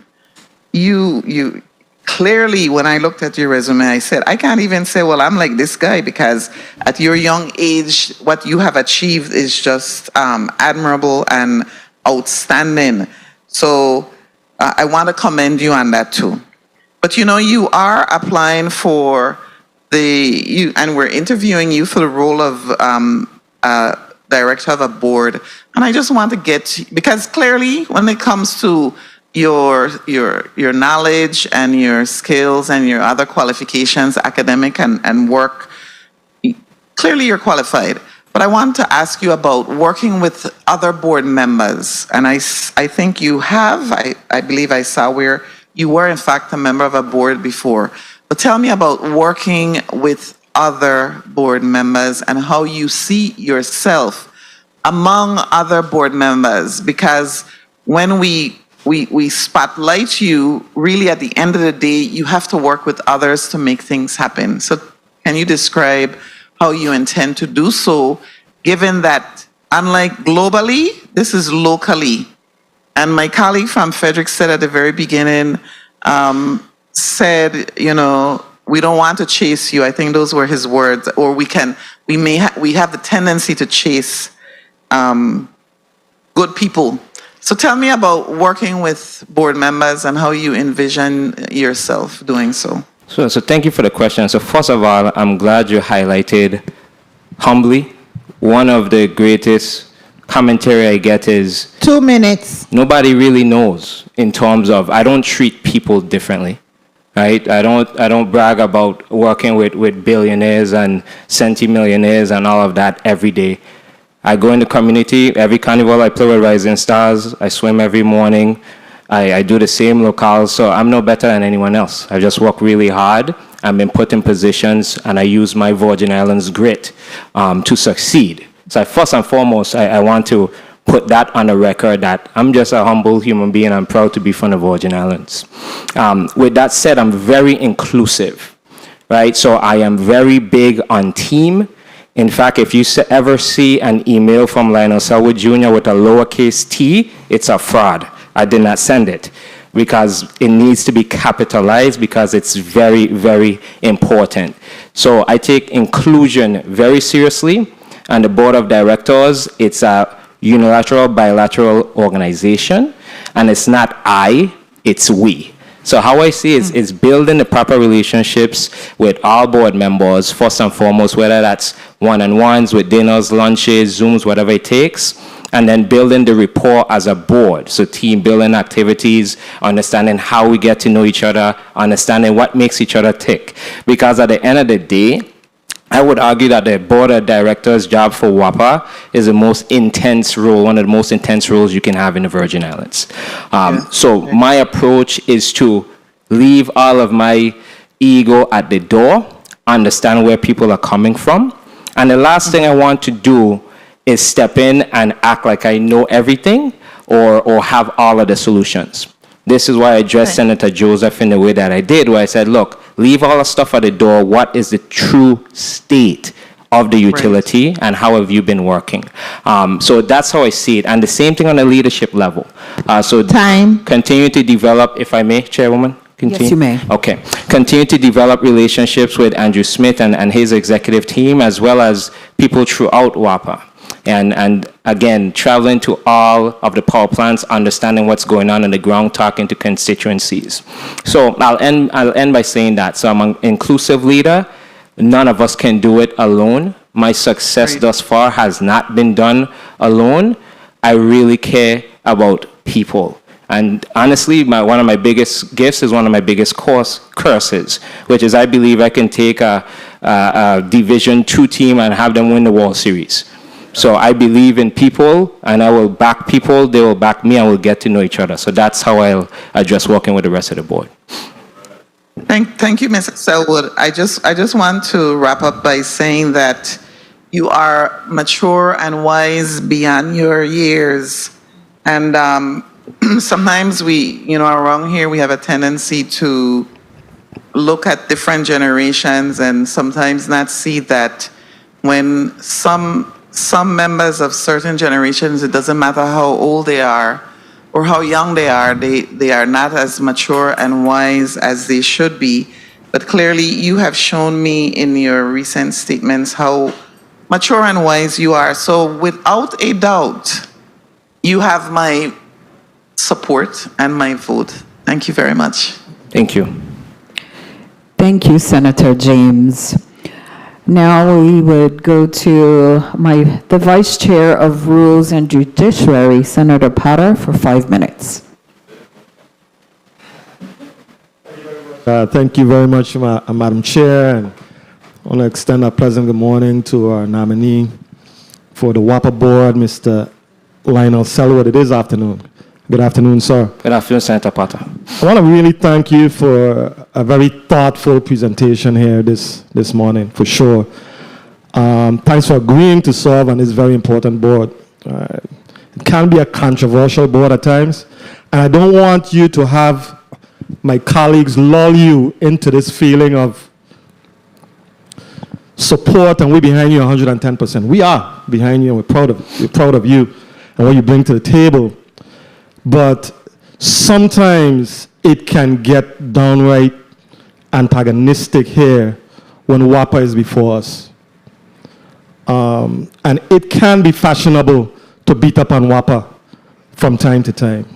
It can be fashionable. Because in my view, sometimes when you can't figure out what the solution is, it is often easy to just express your frustration. But expressing frustration isn't necessarily a solution. It's not. If you were to take a cross-section of this community today, just walk down Main Street, and you were to get Virgin Islanders from toddlers to seniors and ask them to close their eyes and tell us what they see when I mention 4 letters, WAPA, and it doesn't conjure up pleasant or positive vibes or feelings. And you mentioned the experience. You mentioned that your goal, you were motivated from a young man. Your goal was to have lights for your grandmother, you know.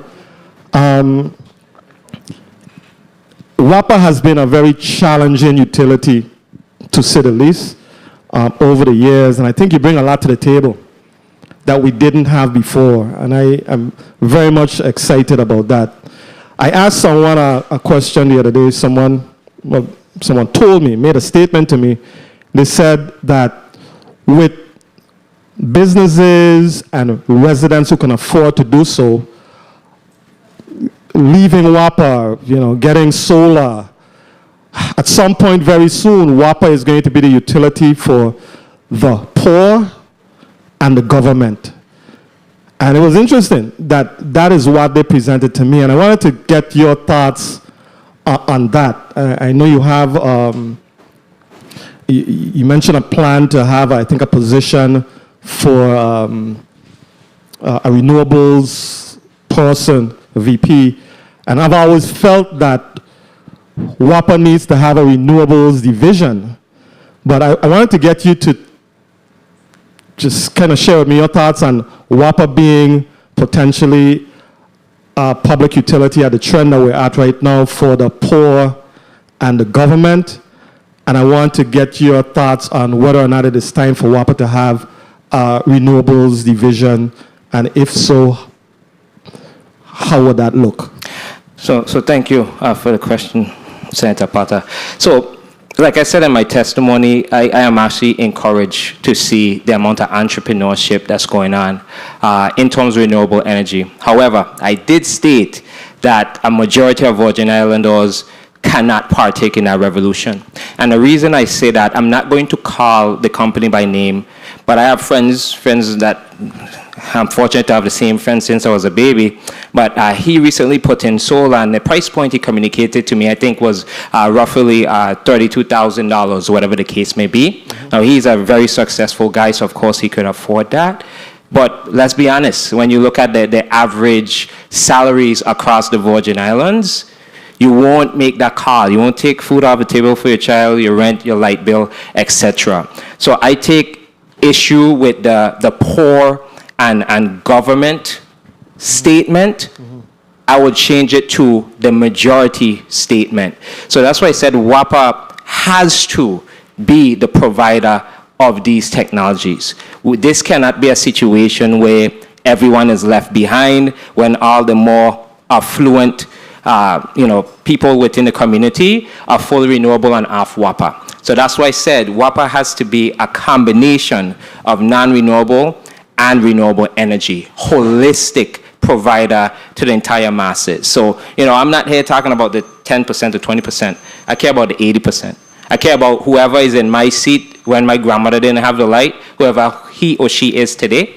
That's the problem that I'm attacking. So it has to be a holistic solution across the board.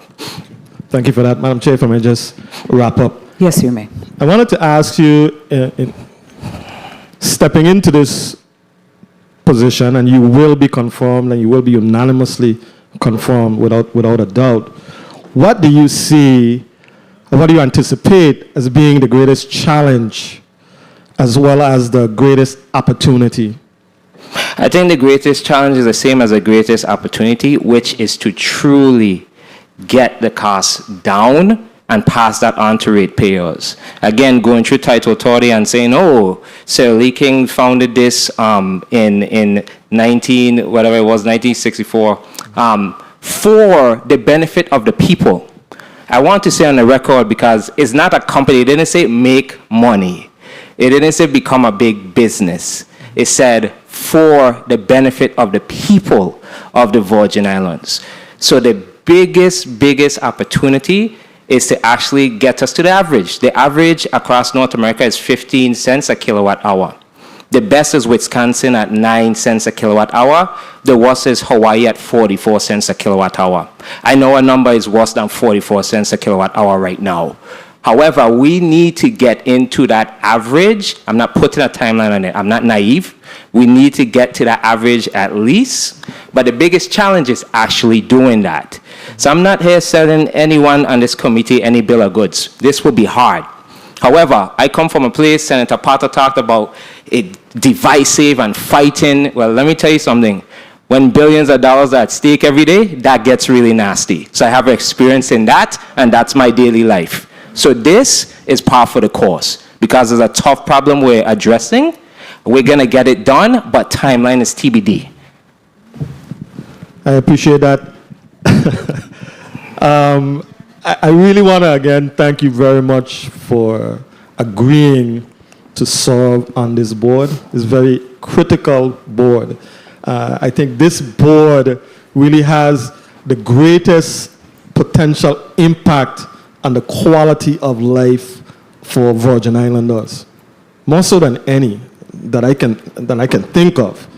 I know we are in the process of, I would say, rejuvenating WAPA. We've hired a brand new CEO. We have a new CFO. We have, we're outfitting a brand new board, but people still see WAPA as WAPA, the same WAPA that we had from 1964. That's the mindset that we still have, and it's going to take some effort. I love the idea of transparency that you mentioned. Tell us when things are going good, when things are going not so good. To be candid and upfront and transparent, I think will be definitely in the best interest of all of us. And I am wishing you much success. I think your success definitely will be our success. So at the appropriate time, I will definitely be voting in the affirmative for your confirmation, sir. Thank you very much. Thank you, Senator Potter. Thank you, Senator Potter. So I was going to say, Mr. Selwood, based on what my colleague was telling you, coming before this body, if you're on the board for WAPA, your back already strong. Yes. You don't need to tell you make your back strong. Your That's what back I'm here. already strong. Yes, So- Senator Capehart, look, preparation is key. I'm a very deliberate human being. I don't step to anything, especially this big, unless I know I'm not going out on a wish and a prayer. I know I can help, and I've seen it done, right? So the challenges are different, but the outcome is the same. And like I said, being a CEO of a public company, being in many startups, working for Elon Musk especially, is not much that surprises me Yes. at all. And I know it's tough. Again, if I was running away from a fight, running away from criticism, I know already just walking down the street after confirmation, hey, my light off. If I was afraid of all of that, I wouldn't be here before you today. So I'm ready. Well, we are ready to vote, Mr. Lionel Selwood, and I just have to say this again. Thank you for your willingness to serve. Thank you for your willingness to serve not on just any board. You know, people of the Virgin Islands, they're crying out for help. I know you may not be the end of all the solutions here, but you are a start of bringing new ideas to a board that I've seen with time, individuals don't really come with the expertise that we need to turn things around to alternative energy, to get rid of that dinosaur fuel, that fossil fuel that we are totally dependent on. So with that, I think my colleague, Senator Gittins, you want a point of personal privilege? Information. Point of information. Senator Gittins. Thank you, Madam Chair. So, Mr. Selwood, you could imagine that my phone is here blowing up, right? Mm-hmm. But the messages coming through are so positive. And one of them, the person is saying that they don't even know you, but they said, Senator, Mr. Selwood is an awesome candidate for the WAPA board based on your delivery here and your testimony, and that today we should all be proud of this Virgin Islander. I wanted to put that on the record. Also, I know that you stated in your testimony since you left here 17 years ago. So there was one inquiry as well as to where he lives. So just for clear transparency, you could say just where you live, not your exact physical address, but where you live, because our legislation has allowed for one not residing in the territory to serve on this board. Mm-hmm. So where do you currently live? In Florida. Okay. And you're here, hopefully your family is okay and was not directly affected by Idalia. Yes, good But to go. I thank you. And I want to say again, thank you for your willingness to come back 17 years later to serve your community. Again, colleagues, for clear transparency, I wanted to ask that question as Mr. Selwood does not reside physically in the territory, but he is a son of the soil. Thank you again. Thank you, Senator Gittins. Do I hear a motion? Motion, Senator Carla Joseph. Thank you kindly, Madam Chair. Madam Chair and colleagues, I move that the governor's nomination and nominee to the Virgin Islands Water and Power Authority Board of Directors, Mr. Lionel Selwood, Jr., be favorably voted upon in the Committee on Rules and Judiciary and forwarded to the full body for further consideration and action. I so move. Second.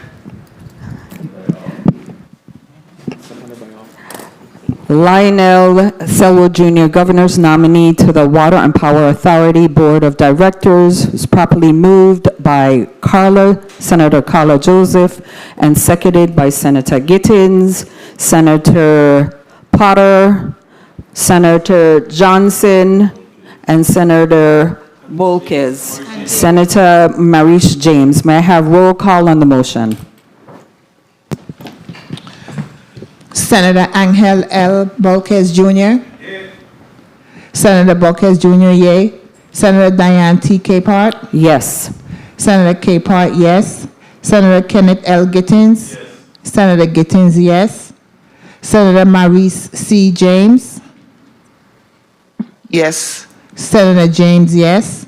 Senator Franklin D. Johnson. Yes, no, yes, tomorrow, yes. Senator Johnson, yes. Senator Carla J. Joseph. Yes. Senator Joseph, yes. Senator Milton E. Potter. Yes. Senator Potter, yes. Madam Chair, you have 7 yeas. Thank you, Madam Clerk. The Governor's nominee to the Water and Power Authority Board of Directors, Mr. Lionel Selwood Jr., has been voted upon favorably and passed by the Committee of Rules and Judiciary and will be forwarded to the full body for further consideration. Thank you. I'm sorry. That's it. Mr. Selwood Jr., I would allow you to say a few words before you depart. This has been a long time in the making. Many people talk about dreams and just to get, applause and for people to feel good about them. This is not that. I've literally built my entire career and dedicated my life to being able to help the Virgin Islands in this regard. I know it will not be easy. I know this is a long road ahead. This is not for accolades. This is not for shits and giggles. This is very serious. I've seen what energy being reduced and becoming affordable has done for societies across the globe. And when I say across the globe, I crossed 1 million miles on Delta Airlines, so I've traveled a lot. I am a global citizen, but most important, I'm a U.S. Virgin Islands citizen. And you have my commitment to utilize everything that I've learned, all my skills, expertise, mistakes I've made, solutions that I bring to the table to help move this territory forward. This is an important day for me. I've been dreaming about it for a long time. And I have a high say-do ratio. So this is the easiest part of the process. I don't intend for you to say years out, oh, he sounded so good at confirmation and he ain't do nothing. Being a has-been is my biggest fear. So I will work hard to make good on what I'm telling you here today, because that's just how my father raised me. So thank you guys for the confirmation, and I look forward to working with each and every one of you in the years to come. Thank you. Mr. Selwood, this body, we are proud of you, and we look forward to good things, big things happening. As I said, you can't do it all, but it's a start. So we look forward to seeing you in session, well, not seeing you in session, but to be voting on you in session. And I'm sure my colleagues, some of my colleagues who are not members of this committee, they're probably looking and they're probably saying a yes already, because what can you say? You are coming to us saying, I'm willing to serve, I have all these great ideas, and I just want to say thank you. And you have the time. The Committee of Rules and Judiciary is going to take a recess. Thank you.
Good afternoon. The Committee on Rules and Judiciary is out of recess, and this is Block 3. And we have Mr. Angel E. Dawson, Jr., Administrator Nominee for the Government Employee Retirement System. At this time, Mr. Dawson, I would ask if you please stand and take the oath and raise your right hand. Do you solemnly affirm under penalty or perjury that the testimony you will give to this committee will be the truth, the whole truth, and nothing but the truth to the best of your knowledge and belief? I do. Thank you. You may be seated. Colleagues, I'm sure everyone has received their testimony. And at this time, Mr. Dawson, I would ask that you state your name on the record. Even though we may not have a stenographer here, they are recording. So just state your name and the position that you're going to be the nominee of, and then you may proceed reading your testimony. Thank you, Senator Capehart. I am Angel E. Dawson, Jr., and I have been nominated by the Board of Trustees of the Government Employees Retirement System to be the Administrator and Chief Executive Officer. And you may proceed with reading your testimony, Mr. Dawson. Thank you so much. Good afternoon, Honorable Senator Diane Capehart, Chairman, Committee on Rules, other members of the Committee on Rules, other senators present, ladies and gentlemen. I come before you today as the nominee of the Board of Trustees of the Virgin Islands Government Employees Retirement System to be Administrator, Chief Executive Officer. I am humbled by their nomination and humbly ask you to support and confirm my nomination. And at this point, I would like to take note of the presence of the Chairman of the Board of Trustees of the Government Employees Retirement System, Mr. Dwayne Callwood, as well as several members of my staff who are here today. This afternoon, given the nature of this hearing, I will start my opening statement by doing one of my least favorite things. That is speaking about myself. As is well known, however, we Caribbean people, especially our elders, generally want to know who you belong to before we settle down to listen to what you have to say. So here goes. I, Angel E. Dawson Jr., was born to Angel E. Dawson and Alana Lewis on July 11, 1965, at the New Hanson Memorial Hospital, Rhondda. My first home as an infant was that of the great Virgin Islands statesman, Lionel V. Roberts. Due to complicated circumstances, his daughter, Lucille V. Roberts, had raised my maternal grandmother, Eleanor Wendell, her godchild, and his widow, Anita Roberts, in turn raised my mother, Alana. I am blessed to have had several mothers in my lifetime. In addition to my birth mother, Alana, I was also raised by Lionel Roberts' daughter, Leona V. Roberts Benjamin, who was a part of my life for as long as I knew myself, until her passing from this life in 1994. I'm still blessed to have my mother, Alana, in this earthly realm, and she's listening and looking from Greensboro, North Carolina right now, so good afternoon, Mom, love you. And today I pause to give thanks to God for both her and for Auntie Leona Benjamin. I also give thanks to my wife, Leslie, to whom I have been married for the past 27 years, and she's here right behind me in the audience because she is and has been a part of this journey for more than the 27 years that we've been married. Love you, Leslie. I am a proud product of the Virgin Islands public school system, having graduated from Charlotte Amalia High School in 1982. I'm also a graduate of the Den College of the Virgin Islands, from which I received my Bachelor of Arts degree in Business Administration in 1986. A real pivotal point in my life occurred after my graduation from college, when I was hired by the Chase Manhattan Bank, N.A., and placed into their Western Hemisphere Professional Development Program. In this master's level corporate program, I completed extensive commercial credit and investment banking training with peers from around the world, along with an on-the-job training practicum prior to my assuming my post with Chase Manhattan Bank back in St. Thomas. Within a year of completing this program, I was promoted to the corporate position of Assistant Treasurer and assisted in the creation of Chase Manhattan Bank's local small business banking group, where I served as its lending officer, and where Leslie first saw me. It was from this position that I was recruited by the late Rudolph E. Krieger, the newly appointed Commissioner of Finance in the second term of Governor Alexander A. Farrelly, to be his assistant. In this position, amongst other functions, I served as his liaison to the banking community. Notable accomplishments for me in this position included design of the direct payroll deposit program for VI government employees that is still in use today, right down to the very enrollment form. And I'm always tickled when I see that when I go into a government agency. Development of the merchant credit card program for VI government departments to accept Visa MasterCard payments for the very first time. Implementation of the Federal Cash Management Improvement Act. Introduction of an online banking system to the Department of Finance. And establishment of the American Express corporate card program for the VI government. During my tenure with Commissioner Krieger at the Department of Finance, I also served as chairman of the Virgin Islands Employees Service Commission, Health Insurance Board of Trustees. In this position, I oversaw the VI government's group health and life insurance plans, including the selection of and transition to Cigna, which remains the VI government's provider to this day.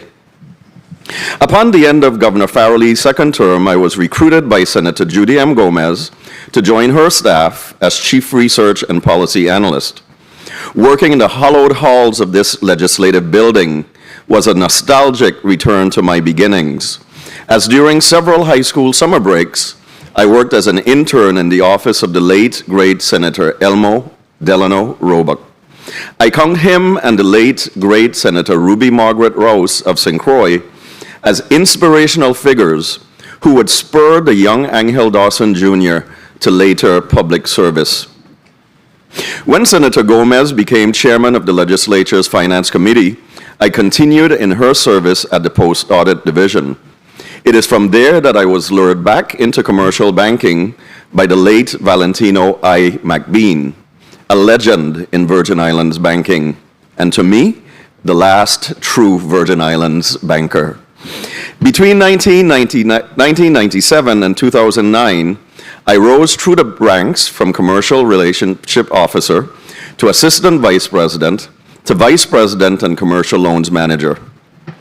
After those 12 plus years back in commercial banking, I heard the siren call of public service once again and accepted Governor John P. DeYoung's invitation to become his second Commissioner of Finance. And what a ride that was.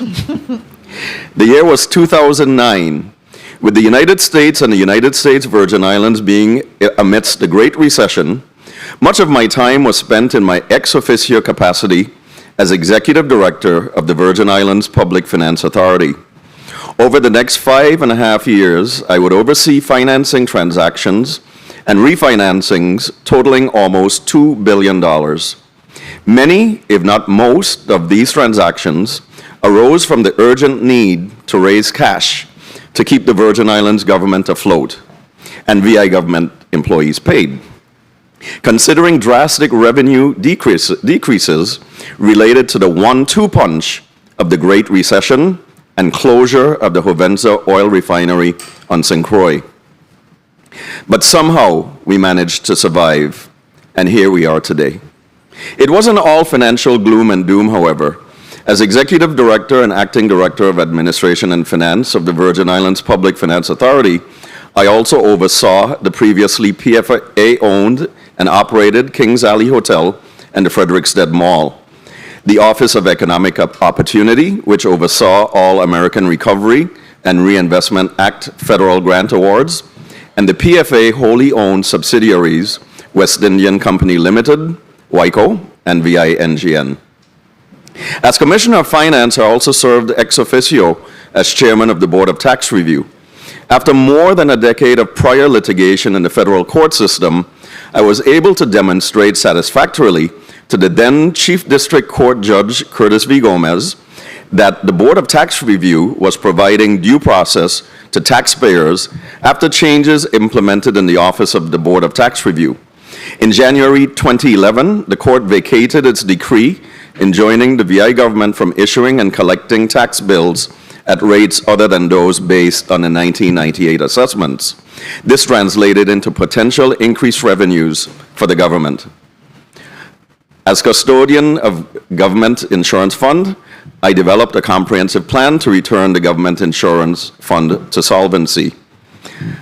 As chairman of the Virgin Islands Lottery Commission, I worked together with the lottery's executive director at the time, the late Conrad Ricky Francois, and the system was returned to profitability. I also substantially resolved outstanding issues with an important partner that resulted in a significant tax payment to the Virgin Islands government.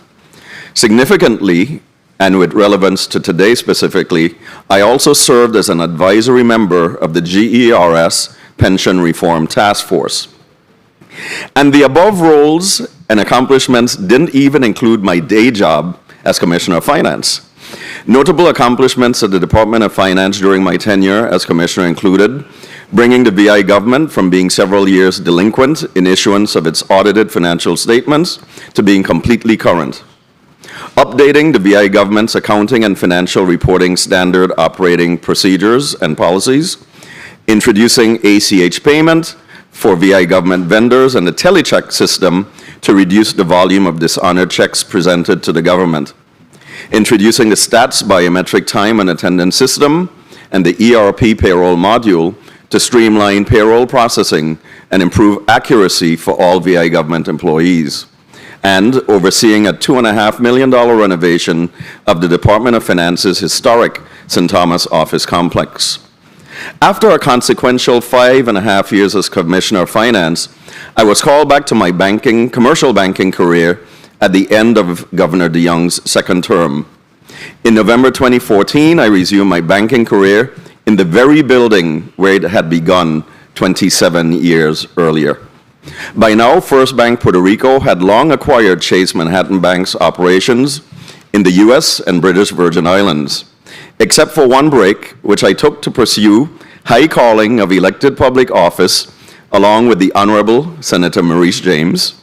Between November 2014 and July 2023, I served as Senior Vice President in First Bank's Eastern Caribbean region, inclusive of the U.S. and British Virgin Islands.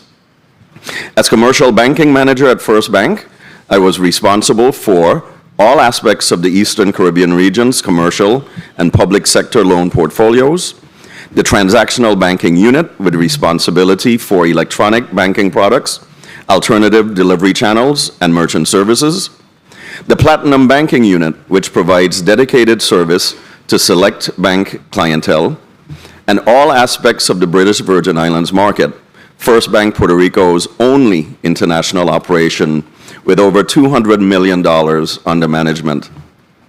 Having a career that had been just about evenly split between the private and public sectors, I was almost certain that I would retire from the private sector. Then, the government employees' retirement system came calling. And like Samuel in the Bible, after being called several times, I finally responded, "Speak, for your servant, your public servant, is listening." So here I am today, as the Government Employees Retirement System Board of Trustees nominee to be the administrator and chief executive officer of this most vital organization. The Employees Retirement System of the Government of the Virgin Islands came into existence on October 1st, 1959. I refer to it in this manner instead of the current Virgin Islands Government Employees Retirement System, or GERS, because that is how it is referred to in the Board of Trustees' first meeting minutes. I also like this reference because it places the words Employees Retirement System in front of Government of the Virgin Islands. That is how it should be since it is their system. As an amateur student of history, I was delighted to find a permaplaque copy of the Board of Trustees' first meeting minutes for August 13, 1959, in my office on St. Thomas. In those minutes, board members present were August Rimple, Almeric Christian, Leslie Moorhead, and Juan Van Putten.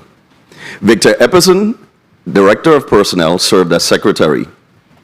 Mr. August Rimple was elected as Chairman, and Mr. Almeric Christian was elected as Vice Chairman.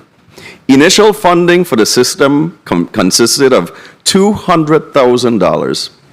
Little did those gentlemen know, as they discussed the new retirement law scheduled to go into effect on October 1st, 1959, that this initial $200,000 would grow to over $1.6 billion by 2007.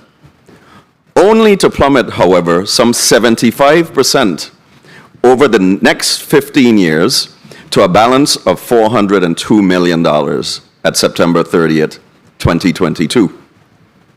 But the Virgin Islands of the United States is, if nothing else, resilient. From the effective poorhouse, quote unquote, of the United States, as proclaimed in 1931 by visiting President Herbert Hoover, of all people, having led the United States into the Great Depression, the U.S. Virgin Islands subsequently became the regional leader in tourism and, for a time, petroleum refining and manufacturing. No doubt, the GERS will similarly rebound.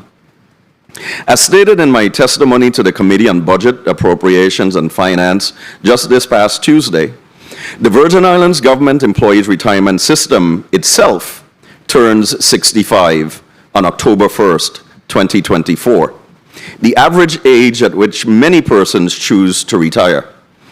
As recently as last year, the GERS was projected to run out of money in fiscal year 2025. Fortunately, shored up by the historic funding note made possible through the efforts of this body and the Brian Roach administration, instead of October 1st, 2024, representing the beginning of GERS's final year of existence as we know it, we can look forward to the GERS remaining viable through at least 2052. In an encouraging sign, as of July 31st, the market value of our stocks and bond portfolios has edged up by a little over $50 million year to date to about $455 million. I reported to work as the acting administrator, chief executive officer of the GERS on July 10th. Today is my 39th day on the job. On day one, it was my honor and my pleasure to visit with Attorney General, the Honorable Ariel Smith, whose department and office are located in the GERS complex on St. Thomas. She and I are both proud members of the Charlotte Amalia High School class of 1982. But as I looked at Ariel, despite how well we have aged by the grace of God, I could not help but marvel how the years have gone by since we graduated from high school. We were both born at the fulcrum between the baby boom generation and Generation X. The youngest members of the baby boom generation will be turning 60 next year and 65 in 2029. I am reasonably sure that actuarially, the members of the baby boom generation and the remaining members of the silent generation before it are assured of their GERS retirement annuities. However, after we have fulfilled our sacred pledge to the existing retirees of the GERS, given longer life expectancies, it is generations X, Y, and Z. My classmate Ariel, her children, and her grandchildren, that I must be concerned about long term, should my nomination to be the next administrator, CEO of the Virgin Islands Government Employees Retirement System be confirmed by this august body. However, as administrator, CEO of the GERS, it would not be sufficient for me to be merely concerned about future generations of GERS annuitants. In my testimony before the Committee on Budget, Appropriations and Finance this past Tuesday, I stated that the $3.8 billion in cash contributions made available to the GERS by the previously mentioned funding note provide significant support to the GERS's long-term solvency. But the unevenness of the annual cash flows over the 30-year term of the note presents a challenge that must be carefully managed and overcome. To that end, I recommended several measures to the committee that would not only ensure uninterrupted solvency of the GERS throughout the 30-year period, but would also facilitate the GERS becoming 100% funded by the year 2048, and that is on an actuarial basis. Of course, becoming fully funded and remaining fully funded are two different things altogether. The litany of woes that afflicted GERS in the past are well known to many, and I'm certain to all in this body.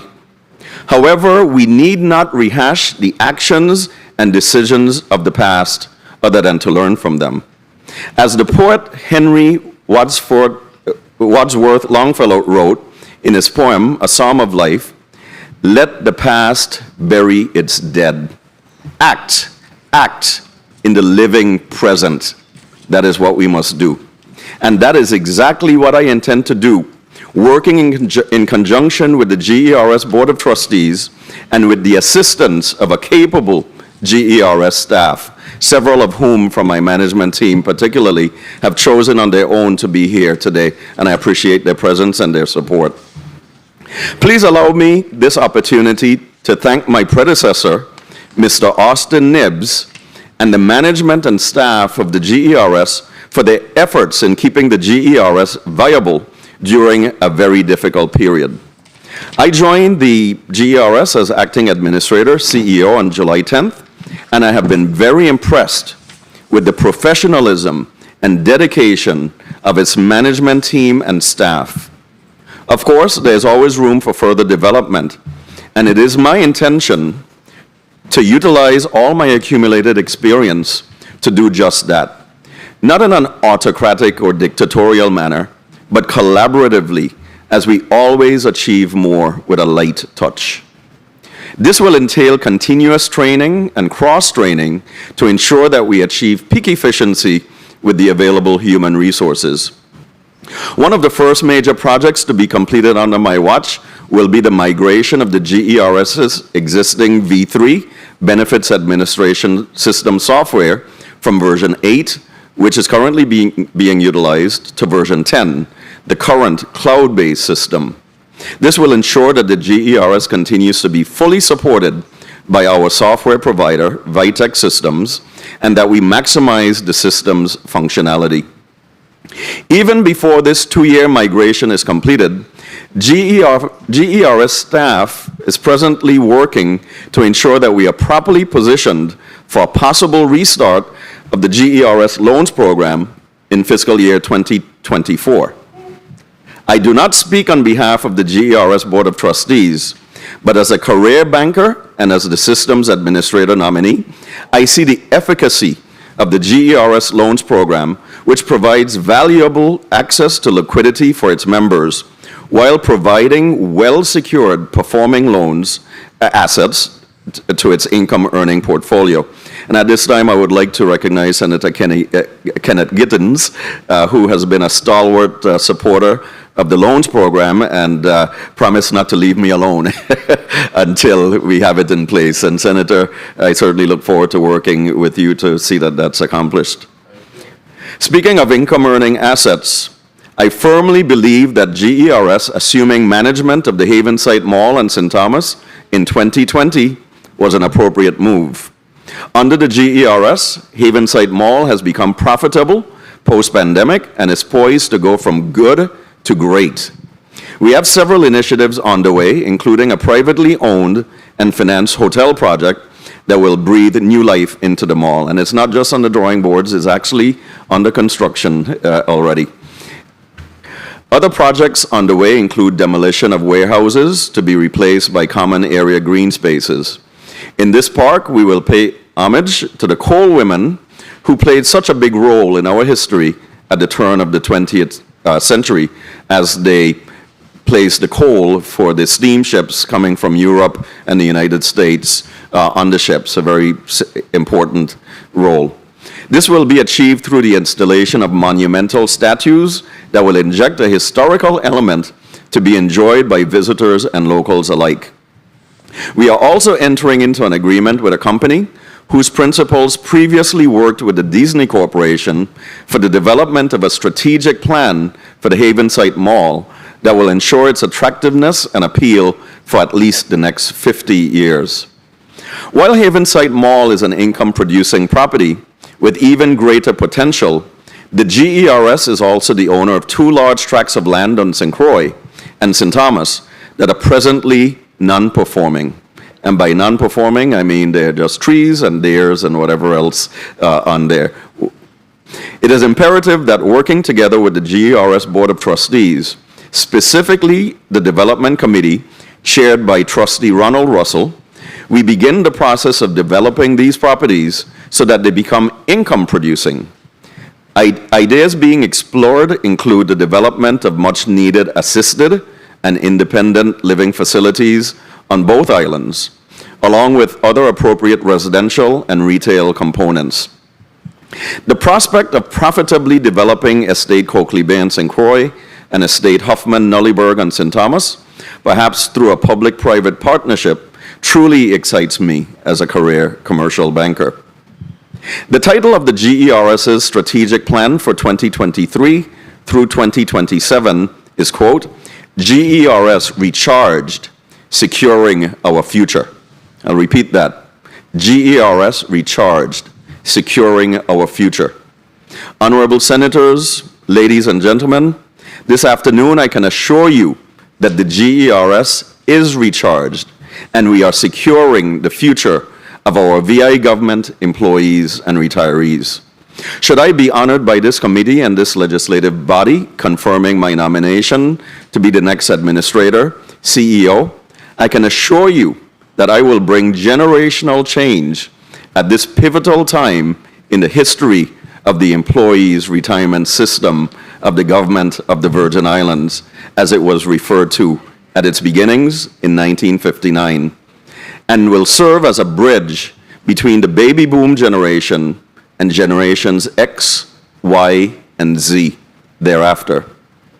I began my testimony here today by stating my dislike of talking about myself, but the necessity of doing so today. In my Rules Committee questionnaire, in response to the question, what in your opinion qualifies you to serve the people of the Virgin Islands in the position of GERS Administrator, CEO, I recited my experience as Senior Vice President of a large commercial institution, combined with my past service to the people of the Virgin Islands as Commissioner of Finance, Executive Director of the Public Finance Authority, and advisory member of the GERS Pension Reform Task Force. In other words, I didn't only tell you what I am going to do, I told you what I have already done.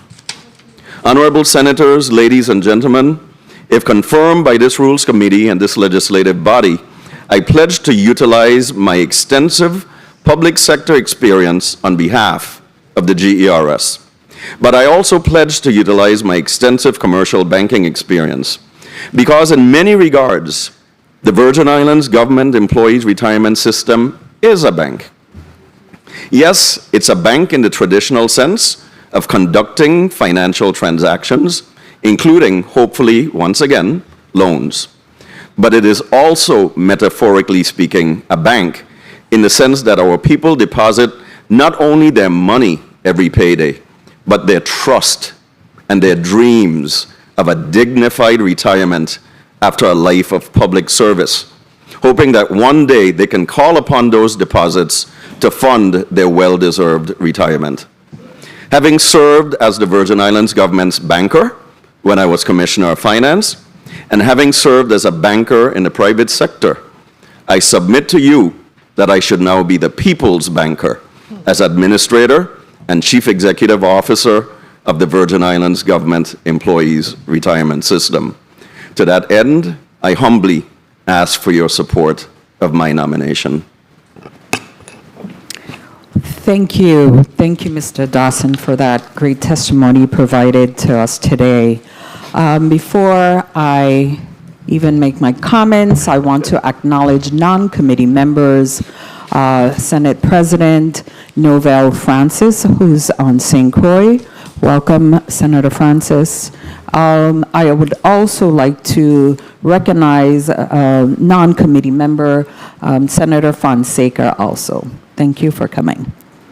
So let me just start by saying, in Block 1, we dealt with bills. Block 2, we had a nomination from the governor, Mr.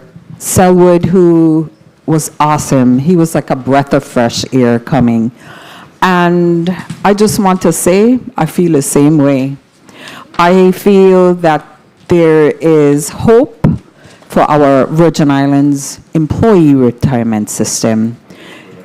So, you know, I had other plans for you in the past, but I just want to say I am happy you were nominated for this position. I am excited. We've met before coming to this committee meeting today, and I've asked you a few questions, and I've asked about IRA plans, you know, which is the way to go for businesses that have employees. And I asked what were the possibilities for the retirement system to invest in a IRA system. So if you could just tell me, I've asked my questions behind the scenes, but for those who want to know, if you can please talk about that. Certainly, Senator, and thank you so much for your kind words. They're really heartwarming. I really do appreciate it. Thank you. You're welcome. And we did speak previously, and actually there was a similar question when I was before the Committee on Budget, Appropriations, and Finance. It used to be easy. It used to be just finance. Now I have to remember the full name on Tuesday specifically with regards to a defined contributions plan. With regards to IRAs, of course, there's nothing that prohibits a government employee or a member of the system from investing independently in their own individual retirement plan if they were to choose to do so, in addition to what they're doing with the GERS. More specifically to the type of plan that the GERS is presently, it's a defined benefits plan, meaning that you know what you're going to be contributing generally, and you know what you're going to be receiving based on your salary or average salary upon retirement. With a defined contribution plan as opposed to benefits, you will have some independence or could have some independence to select your investments. You'd be responsible basically for the performance of your retirement plan as opposed to the plan sponsor.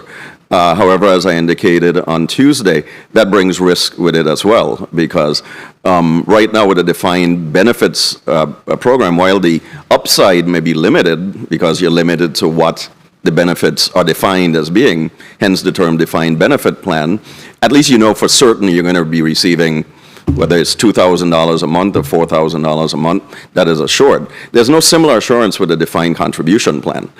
You invest in the wrong stocks or bonds or securities generally, and you know, you get what you get, okay? And the concern, of course, would be that this is such a small and loving community that if one were to have the misfortune of not having invested well in their defined contribution plan, there's no backup. Okay, it would perhaps fall to the government of the Virgin Islands and our social safety net program to help what might otherwise be a destitute retiree. I don't think that any one of us wants to see that. So, and very importantly, with regards to the current status of the GERS, if you were to have a defined contributions plan and a defined benefits plan at the same time, because you have to honor the existing plan. If new employees coming on were to choose a defined contributions plan, essentially you're cannibalizing the existing defined benefits plan. And right now, the existing plan is funded almost one-to-one. That is, there's one active employee for every retiree. And that is not sustainable. You want to have a multiple of active employees to retirees.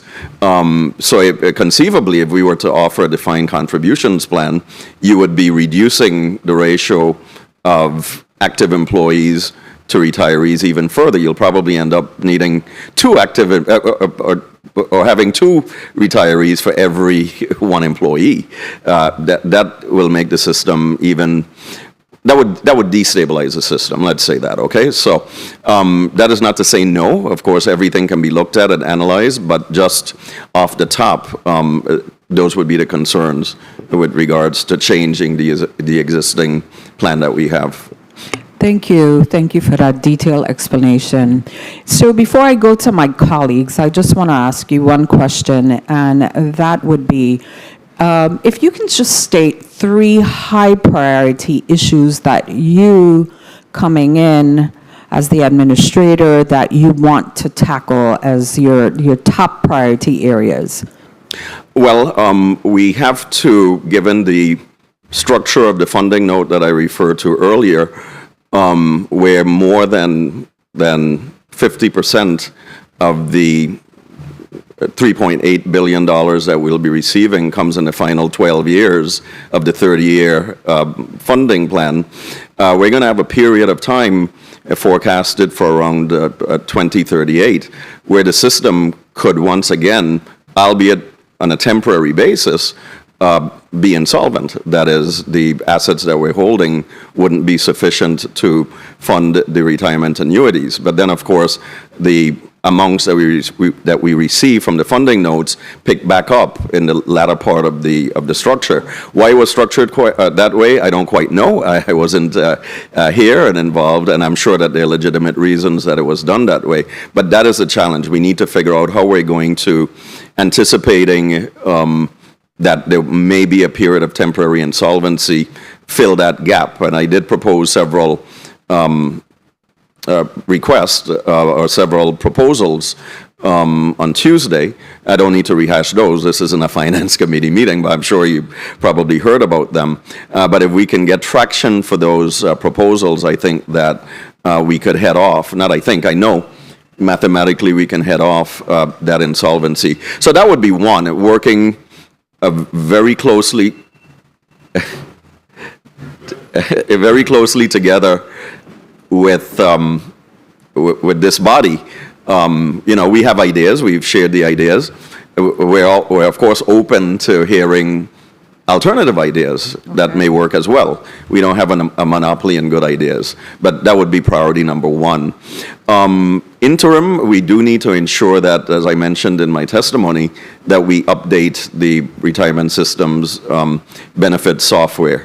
We're presently several versions behind, and as my IT director indicated on Tuesday as well, just 5 years, being 5 years old, your software is considered almost ancient, and ours is significantly older than that. And we are not on the version that we need to be. Everything now is cloud-based, and we need to go from version 8 to version 10. So that's occupying a lot of my staff's time, and I will be involved in that process as well because it's not optional.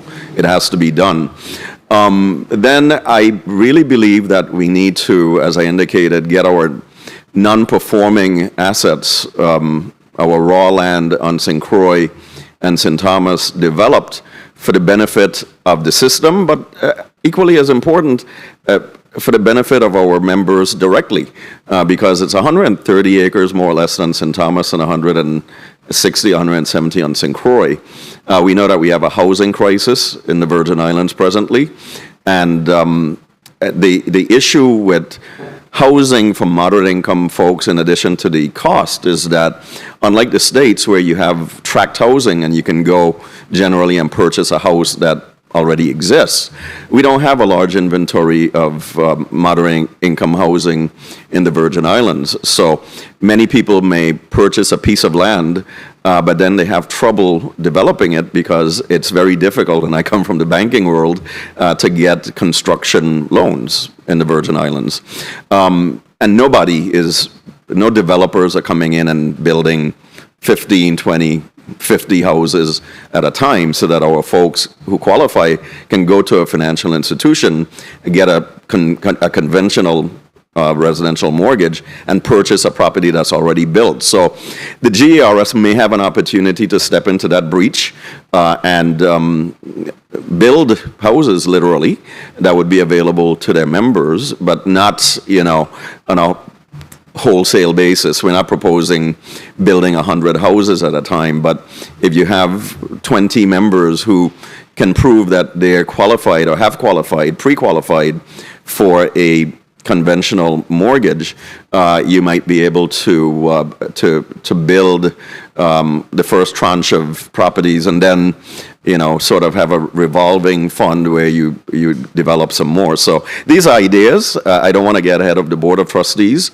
And it's, as I indicated, the Development Committee is chaired by Trustee Ronald Russell. I'll be working very closely with him.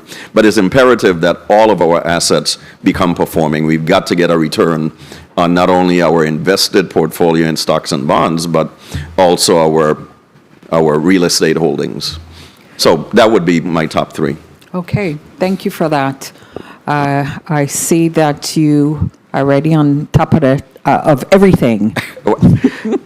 The things that I know of, but there could always be surprises. So I'm always keeping an ear and an eye out for the things. As Donald Rumsfeld said, there are knowns, there are known unknowns, and then there are unknown unknowns. So. One thing before I start with my colleague, which is Senator Bolkes, I understand today some retirees did not receive their check today. Can you clarify what the problem was? Certainly, Senator. Thank you for that question. And that may fall under the caption of kind of unknown until recently. However, this actually traces back, and thank you for acknowledging that it's not all the retirees. It's a very limited population of retirees, specifically those who receive direct deposit, and more specifically those who receive direct deposit at Oriental Bank. There was an issue with regards to the handoff from Scotiabank to Oriental with regards to some coding. I don't know that we are completely guilt-free in regards to what occurred or what was supposed to occur subsequently. There may have been some administrative things that needed to be done, but we have been reaching out to retirees with accounts at that institution, asking that they bring in the required form that would be necessary so that the coding for their accounts could be set straight. Those that haven't, their direct deposits are rejected, so we have to print a physical check for them, and that has been done. Those that are on Syncroid, the checks have been sent over. I think that there may be a very small portion that even as I was here today, I was checking with my folks to ensure that at the very least, those would get in the mail today. The end of the month being one of the two required annuity payments. So we're aware of it, and it's a matter of high priority, even though it's not primarily in our shop. We have to service our population. And as I told one of my managers, if it means that somebody in our customer service office needs to call this individual or make themselves available, so that some of these folks are elderly, so it may be difficult for them to get in and or get the form filled out properly. We need to do everything that we can to assist them, but we do acknowledge the issue and we are working on it, but it's a very limited issue. Okay, thank you very much for that. Welcome. Senator Bolkes, you may proceed with 5 minutes. Can you please acknowledge Senator Bolkes' mic? Thank you, Madam Chair, and good afternoon, colleagues. Good afternoon to the listening and viewing audience, and good afternoon, Mr. Dawson.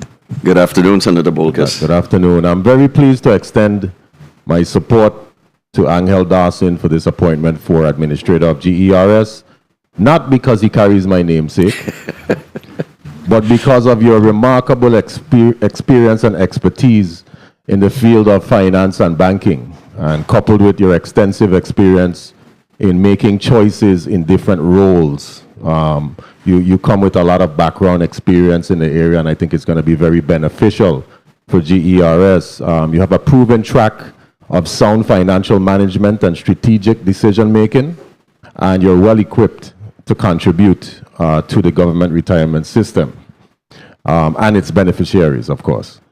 In your experience at the Department of Finance, it includes introducing technology advancements like stats, biometric time system, the attendance system, and also designing at that time under Commissioner Krieger, direct payroll deposit, merchants credit account card program. So how would you now, with all of this experience in sort of having that proactive foresight at that time, to take the department into a new aspect, a new role when it comes to functionality and operations, how do you foresee diversifying the operations of the government employee retirement system as its administrator? Well, thank you, Senator Bolkus, not only for your question, but for your kind words. Truly appreciated. I would say that one of the first items that we need to address is, it's my understanding that we are not positioned to accept a credit card for certain payments at the GERS.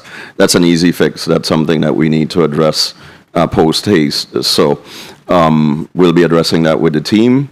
We'll also be looking at possible online payment solutions. I must say, however, that our Director of Information Technology at GERS has made that particular job a little difficult for me in terms of what you asked, in terms of what else can we do, because the GERS has actually been at the forefront of technology in, well, it's not officially a part of the central government, but as an example, when COVID struck, I think GERS was one of the few agencies that was positioned for their employees to be able to work remotely and work remotely well, because they were well positioned. They had the equipment, and they had the software, and they had the experience to be able to do that. So kudos to the team that was there. I think it wouldn't be a matter. It would be a matter of maybe just going from very good to excellent at the GERS with regards to technology, because it's actually a fairly technologically sound enterprise presently. Okay. Excellent, excellent. And of course, using that technology is, I know sometimes we get a little afraid of it for the older population, but adopting the right type of technology to make things easier for them is basically what we want to focus on. So I commend you on those goals as well. I really want to touch on something that happened in the past. I know that there was an unfortunate shooting incident at one of your facilities, and an eventual death of a patron that was at a jewelry store a number of years ago. Okay. And while I know that the VIPD does assist, ultimately, they're mostly in a reactionary role. Right? Because if something happens, then they react, and then they come to to diffuse the situation, right? What is your stance in incorporating or opting in to having a peace officer program under GERS, whereas you can have those individuals stationed at that facility in the event of? I think it would be very helpful, Senator, because we have a good-sized security team, but none of them carry 30 seconds. excuse me, peace officer status. And if they were on site and able to, not everything can be avoided, but if they could serve as a deterrent, if the bad guys knew that that GERS Havensite Mall staff was positioned to meet their firepower, they may think twice about coming to Havensite Mall. So I think it would be helpful. We have a very experienced, very competent chief security officer, Mr. Roy Moorhead at Havensite, and I think that under his direction, with some peace officers on staff, we can very much enhance the security at the Havensite Mall. Okay, I'm glad to hear that your position is in the positive in that nature, and I think that would be very beneficial, not only for the safety of the patrons, but the employees. Yes. And anyone who traverses in between. Mr. Chair, Thank you for the time. Thank you very much, Senator Bolkes. Senator Johnson, you're recognized for your 5 minutes.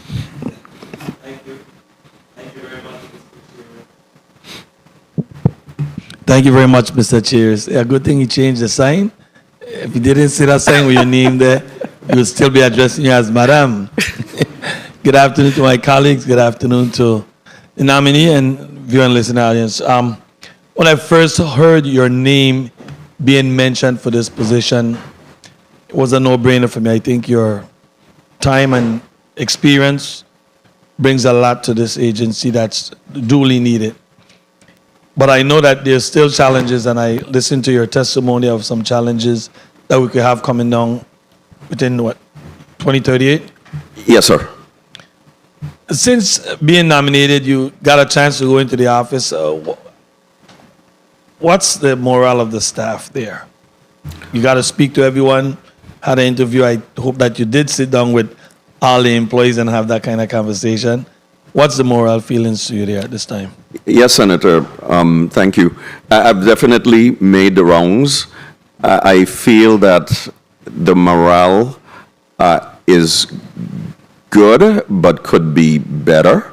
And that is one of the things that I plan to work on with my direct reports to hear from them as well as from the employees. What are the things that we can do to improve the morale? I'm not going to sit here and tell you that on a scale from 1 to 10, that it's a 10, okay? I don't believe that it's close to a 1. I think it's somewhere between, 5 and a 7, okay?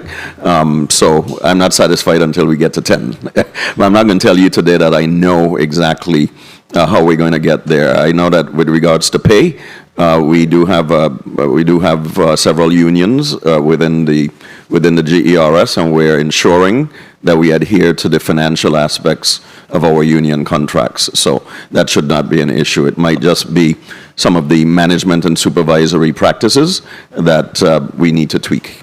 All of your contracts up to date as far as your employees being on their proper pay scale? And if not, what's your plan in moving forward in trying to address the employees with being at their proper pay scale?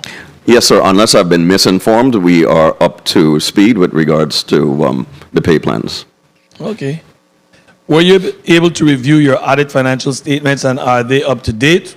What year are you looking forward to trying to update if they're not? Yes, sir. We're about to issue the 2022 audited financial statements. So we're essentially up to date.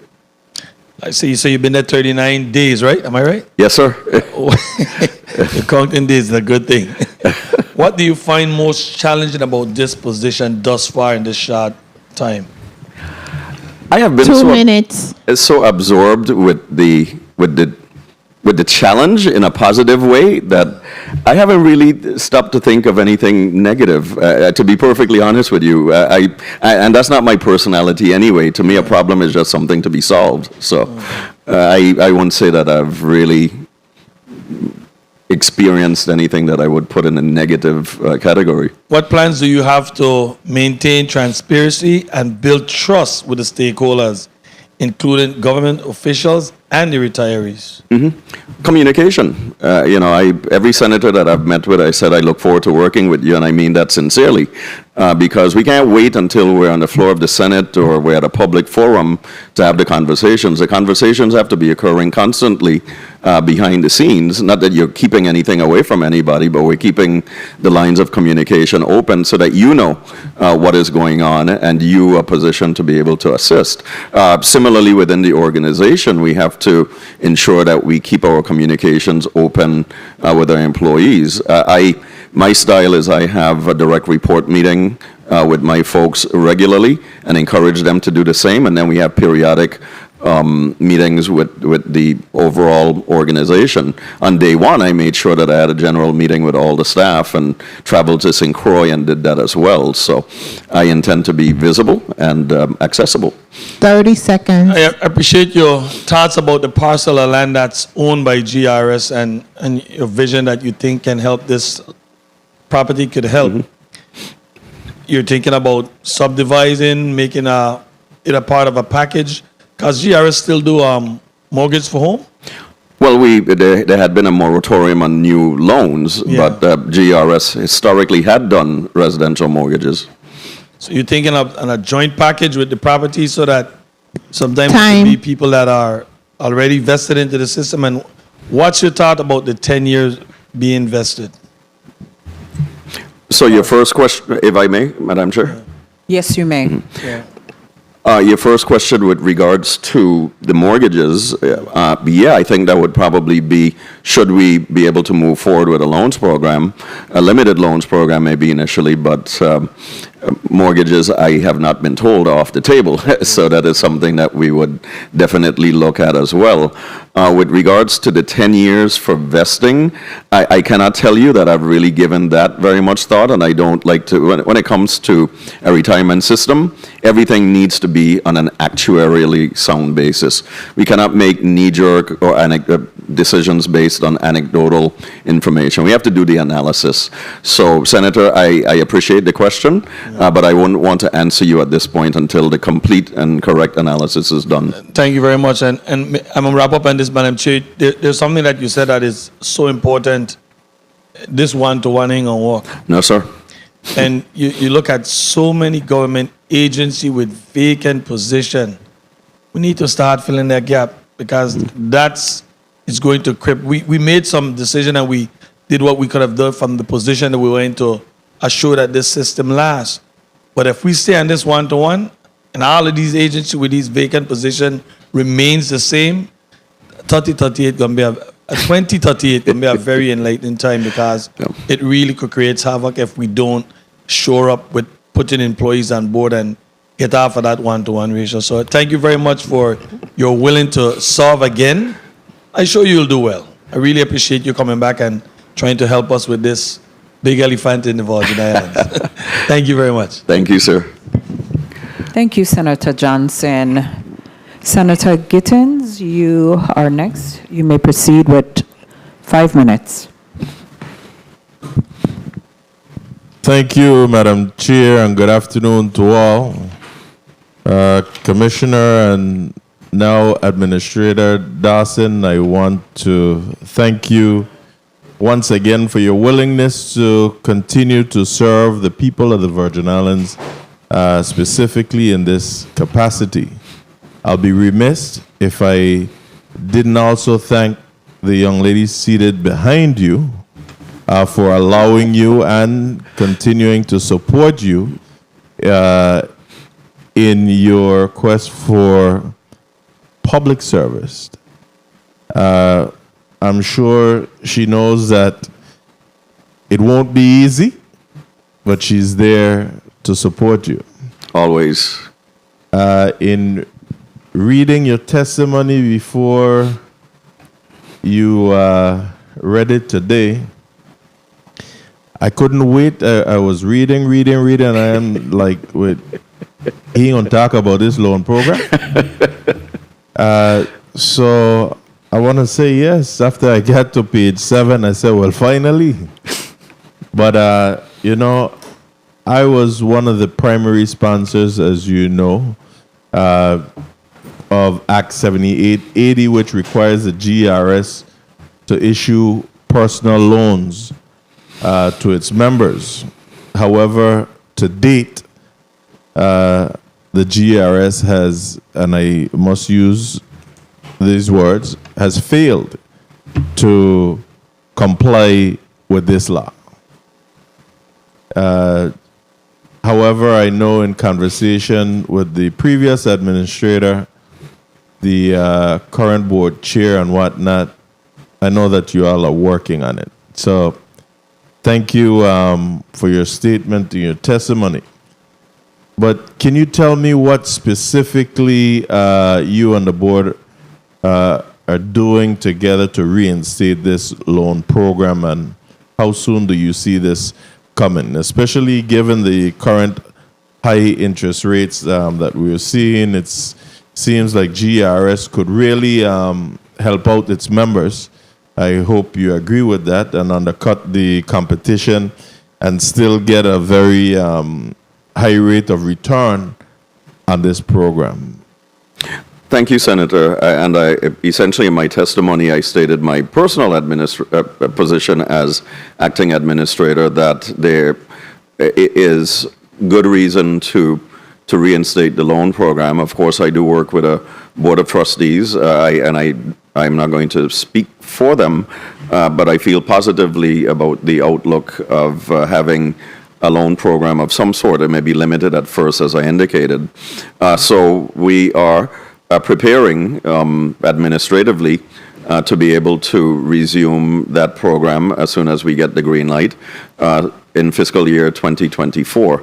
I won't give an exact date at this point, but I can tell you that we're working diligently in that regard. It will be a subject in one of our upcoming Board of Trustees meeting, and those are public, or even if we have an executive session, is reported out what was decided. So all I can say is stay tuned. Okay, so I'll accept that because you're not going to ring your phone. I'm going to stay with you. 2 minutes. I must also say that I was pleased to see that the GRS has also began sending out paper statements as per Act number 7761. And I trust that under your leadership, this will become an annual occurrence in accordance with the law as legislated. Yes, sir. All right. It calls for it to be sent out no later than, I believe, is February 1 of each calendar year. Correct. So we want to follow the law. And we did all this in compromise because we understood that the system was doing this also to cut costs of sending out these monthly statements, trying to go paperless, etc. But as many of my colleagues and others have stated, we still have, some still have parents and grandparents around that just don't use a computer. And they would like to have that paper statement in their hand. So what are we doing to assist our retirees to meet the rising costs of living? Given especially inflation, it has become very difficult to live on these pensions, as you know, that most are receiving. Now, to your response to the good cheer, 30 the Virgin seconds. Islands has a housing crisis. So what are we going to do to assist our retirees to meet these rising costs? Well, first, we're going to ensure that they can continue to receive their retirement annuity. And even that was questionable up until recently. So having secured that, I know that I was asked a question with regards to a COLA, cost of living adjustment, and on Tuesday. And Time. if I may? You may proceed. Right. My response was that we can have whatever we want, provided we pay for it.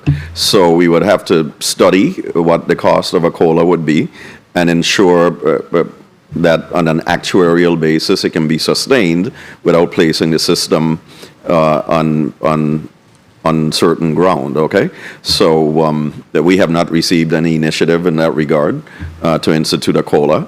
But if it is something that we're going to be asked to do, then we will have to analyze it and come back to this body and tell you, well, yes, if we have a COLA, depending on the percentage, this is what the cost is going to be, and work with you to figure out how we're going to fund it.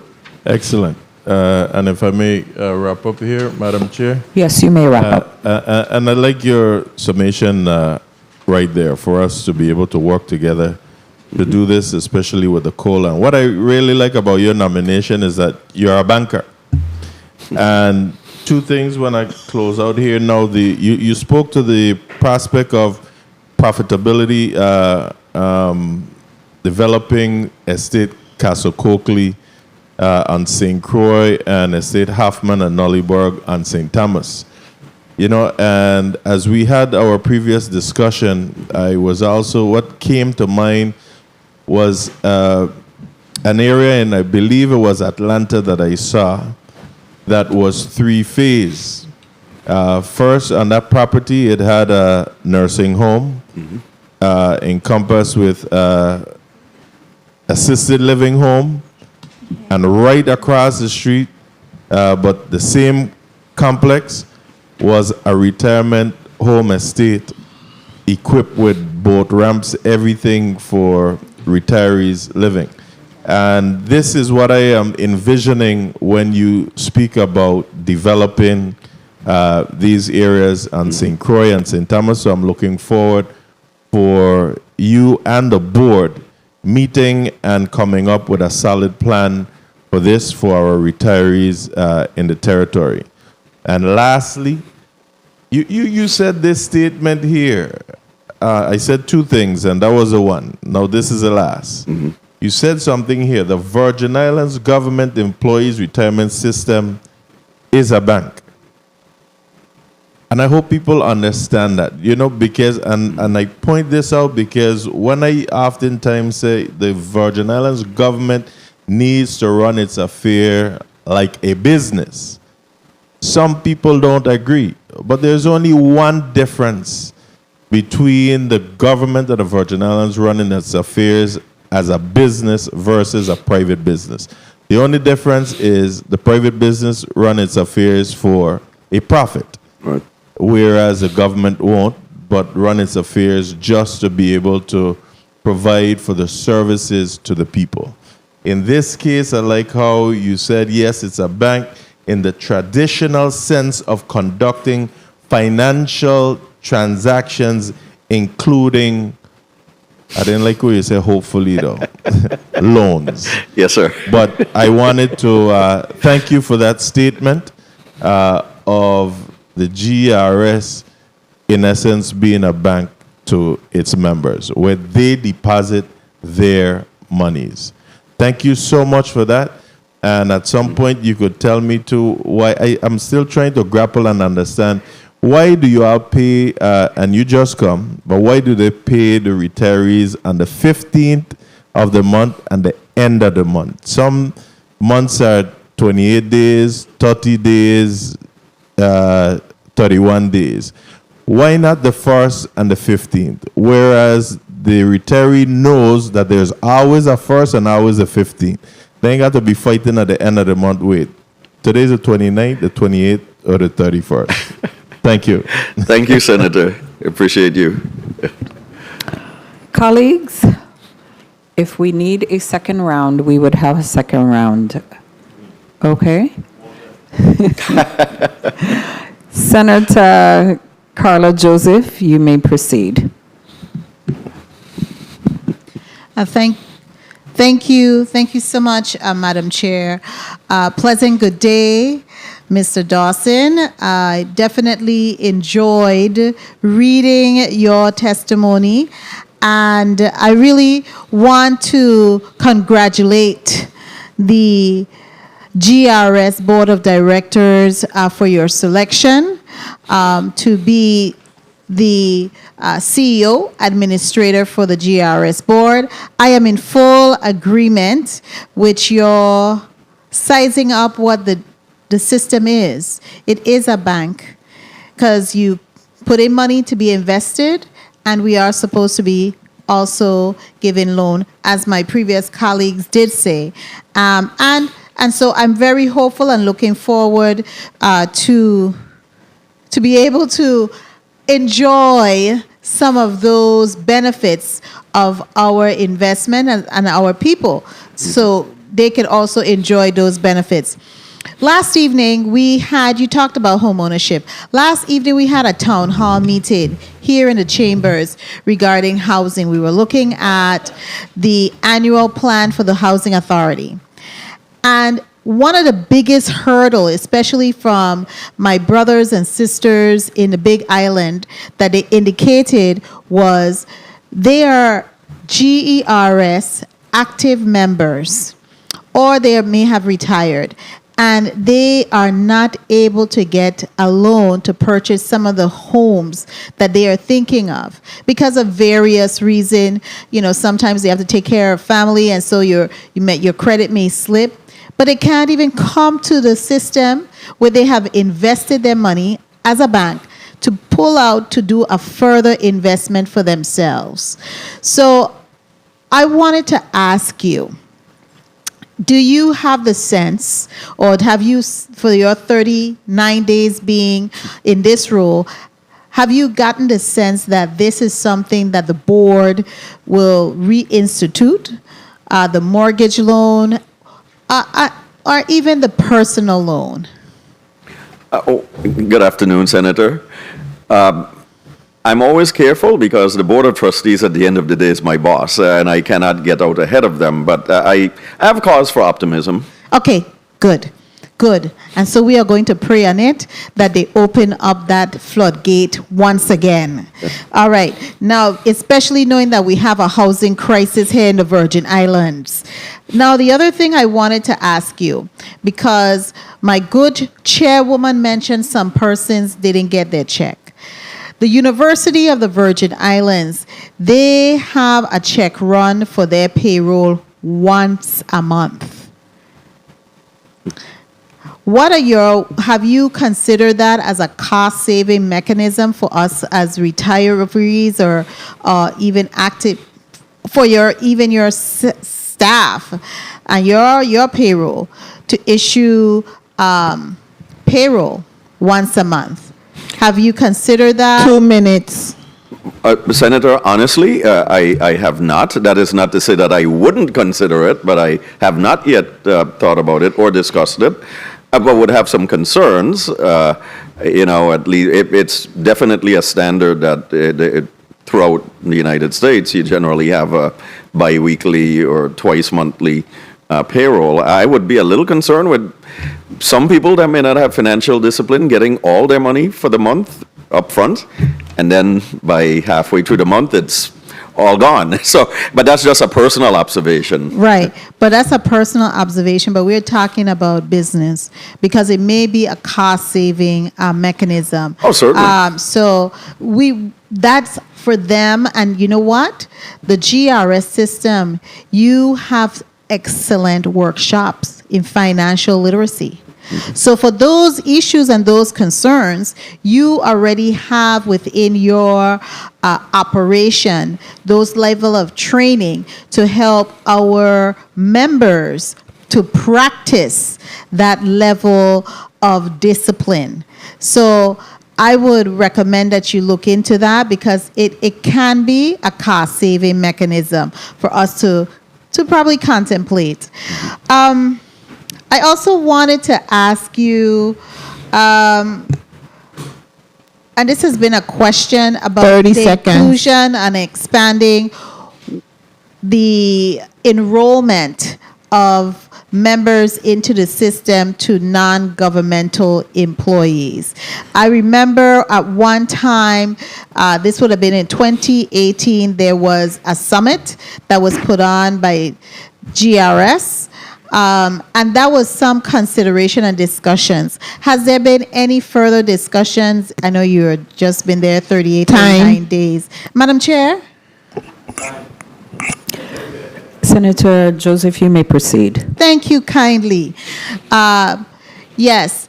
Have you had any consideration, you or the board members, have they talked about that? Because I believe one of our system, our healthcare system, is also provided to some non-governmental entities once they reach a certain threshold. Have you considered that?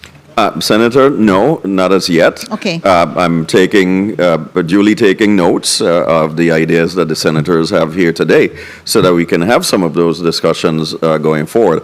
And of course, we also have to do due diligence with any proposal. I believe that there may be some legal considerations with regards to who can be a member of a retirement system, but we'll do the necessary research so that we can have the right discussions. Okay, I just want to say in closing, Madam Chair, I won't go 10 minutes like others have, but I would like to say in closing that I am going to vote in the affirmative for your nomination. I have known you since you were attending my home church, Memorial Moravian Church.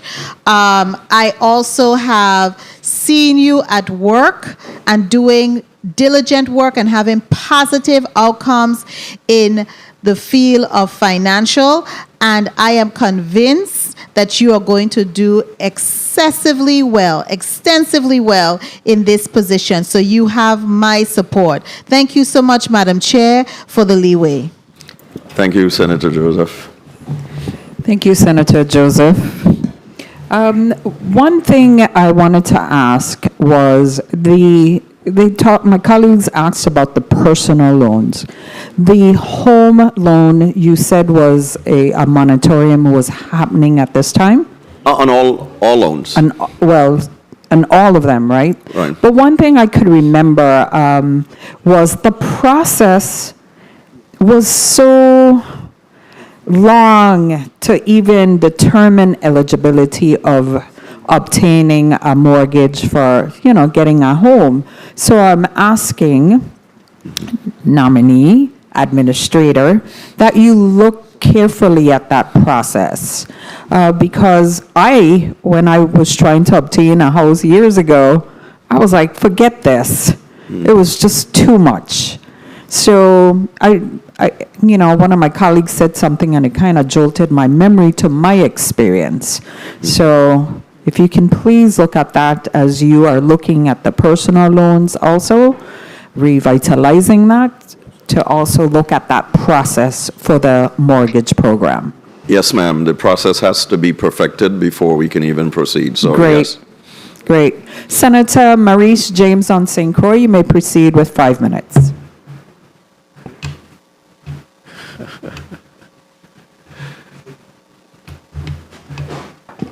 We are not able to hear Senator James on St. Croix. No, I think now I got it, Madam Chair. Thank you. Okay. Thank you very much. Good afternoon, and I want to start by saying, Mr. Dawson, or I can say Angel for this, and Leslie, I got a glimpse of you. I want to say congratulations. This is a nomination hearing to determine whether or not you are qualified to serve in this capacity. And so there's no doubt in my mind that you are. So I'm just going to say to you what I think you, more than, and I know you will, more than anyone else in the room, understand why I am sharing this biblical verse with you. The righteous keep moving forward, and those with clean hands become stronger and stronger. Job 17, verse 9. And so that's all that I'm going to say to you this afternoon, Mr. Dawson, because I know for sure that you will always do the right thing by your people. Thank you. Oh, my goodness. Honorable Senator Maurice James, thank you so much. I wish that you were here in person, but we have a special relationship, and I truly appreciate those words. Thank you so much. There's nothing but good things to say about you. I didn't expect anything different. Just your experience from the private and public sector, you've made your mark. And here it is now. We need you. We need you to fix the GERS system, not only for the retirees that are looking forward to tomorrow or the next day, for the next generations to come.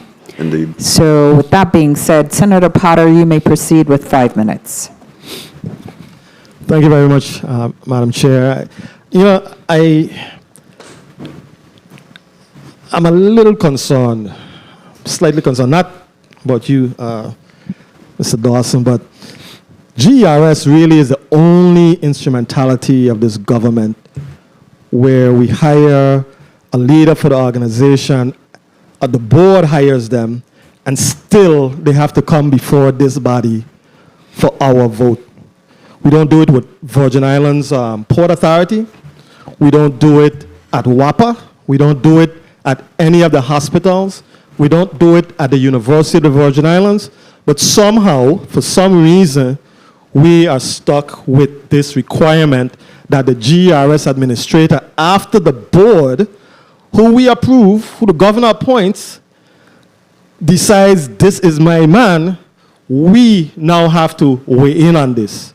what happens if it's not going to happen in the case of you, Mr. Dawson, but suppose after all of the moves that you made from your private sector position, your responsible private sector position, suppose through some crazy, unforeseen thing that happens, you are not selected for this post. I think it's wrong. I submitted legislation here to the body. I was hopeful that it would have passed, it would have been performed and considered prior to this meeting so that we would not have to require Mr. Dawson to come before us for approval. I mean, it's great having you here, no question about it.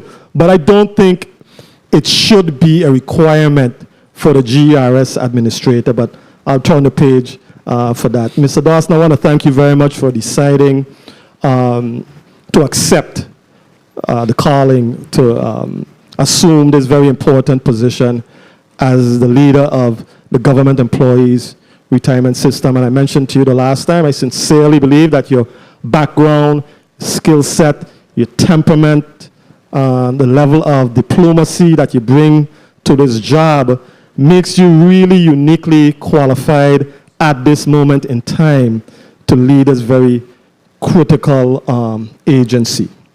Thank you. I wanted to ask you my first question really. Having had the experience in both the public and private sectors leading substantial agencies or organizations, what is the greatest difference between leading a government agency versus a private sector organization? Well, thank you for that question, Senator. There are many similarities between leading an enterprise in the public sector and the private sector. Good management is 2 minutes. is good management. And to those who don't believe that there isn't politics in private organizations, you've never worked in a private organization, okay? So even politics is not necessarily a differentiator. And there's also this perception, wrongly so if you ask me, that the private sector is more effective than the public sector. I have had to correct colleagues many times to let them know that I would put up many of the individuals that I worked with in government against what I have seen in the private sector. And in many regards, the public sector would hold its own for less pay or be even better than some of what I've seen in the private sector. So I guess one of the differences would be that what you do in the private sector can remain private, but what we do leading a public organization is out there for everyone to see. So everybody has a chance to weigh in. Usually that's a good thing. Sometimes it could slow the process down, but that's the nature of our government.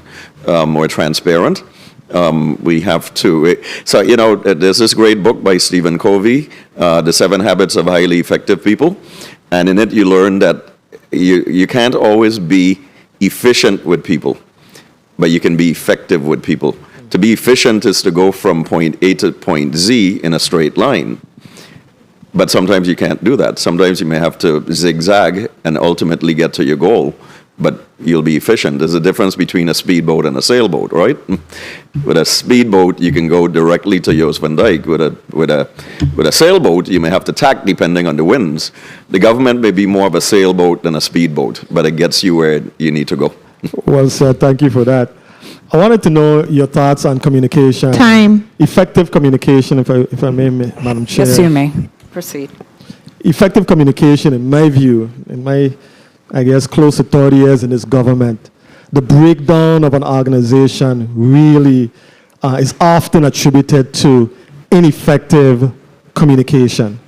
And in the job of administrator, you're going to be required to communicate with a board, with your staff, unions, the retiree groups. How can you ensure that you will have your effective communication throughout your internal and external organization? You know, given the tools that we have now compared to maybe a few years ago, where you have email versus snail mail, and you can do mass mailings, you can hit a button and communicate with all your employees or your entire retiree community at one time. The tools are there, you just have to use them. And of course, the message needs to make sense, right? So I think it would be utilizing the tools that we have more regularly and more effectively. Very good. I've exhausted my questions, Madam Chair, but I think today was really a good day. Good day in the sense that we started out with the nomination of Mr. Lionel Selwood, a young man who is extremely talented, who was appointed or nominated for the Virgin Islands Water and Power Authority, and absolutely there was no letdown in the nomination of Mr. Angel Dawson Jr. To the post of GERS Executive Administrator. So, Mr. Dawson, I just want to thank you again for accepting this challenge. We look forward to working with you as we navigate this GERS process for the years to come. Thank you very much. Thank you, Senator. Thank you, Vice Chair Potter. And you raised a very interesting point, and I never thought about that. So I look forward to seeing that legislation. Senator Novell Francis on St. Croix, President of the 35th Legislature. You may proceed with 5 minutes. Thank you very much, Madam Chair. Good afternoon to you, my colleagues, and good afternoon to the people of the Virgin Islands. I too want to join in and commending Mr. Dawson, Angel Dawson, for accepting the position as the Administrator and CEO of the Government Employees Retirement System. And I truly believe that his public and private sector experience make him ripe for the picking. He's the right man for the right time. I have had the opportunity to work with Mr. Dawson in the past, and I know that he's a no-nonsense, a people's person, but at the same time, he's about the business and getting the work of the people done. So thank you very much, Mr. Dawson, for accepting this position here on behalf of the retirees. Thank you, Mr. President. Obviously, I believe that your role is equally critical because, again, we're talking about close to 9,000 retirees that needs to continue to collect a paycheck and be taken care of.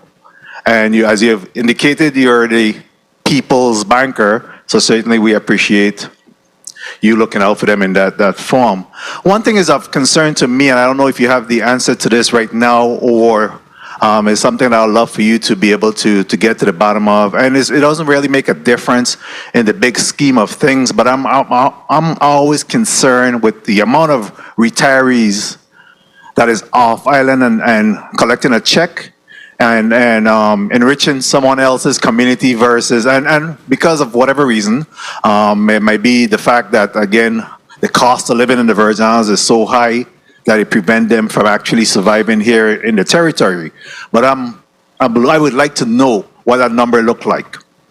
You know, I think it's critical for us in terms of our policy-making decision to determine exactly, how many people off island actually collects from the Government Employees Retirement System. Do you have that number available to you?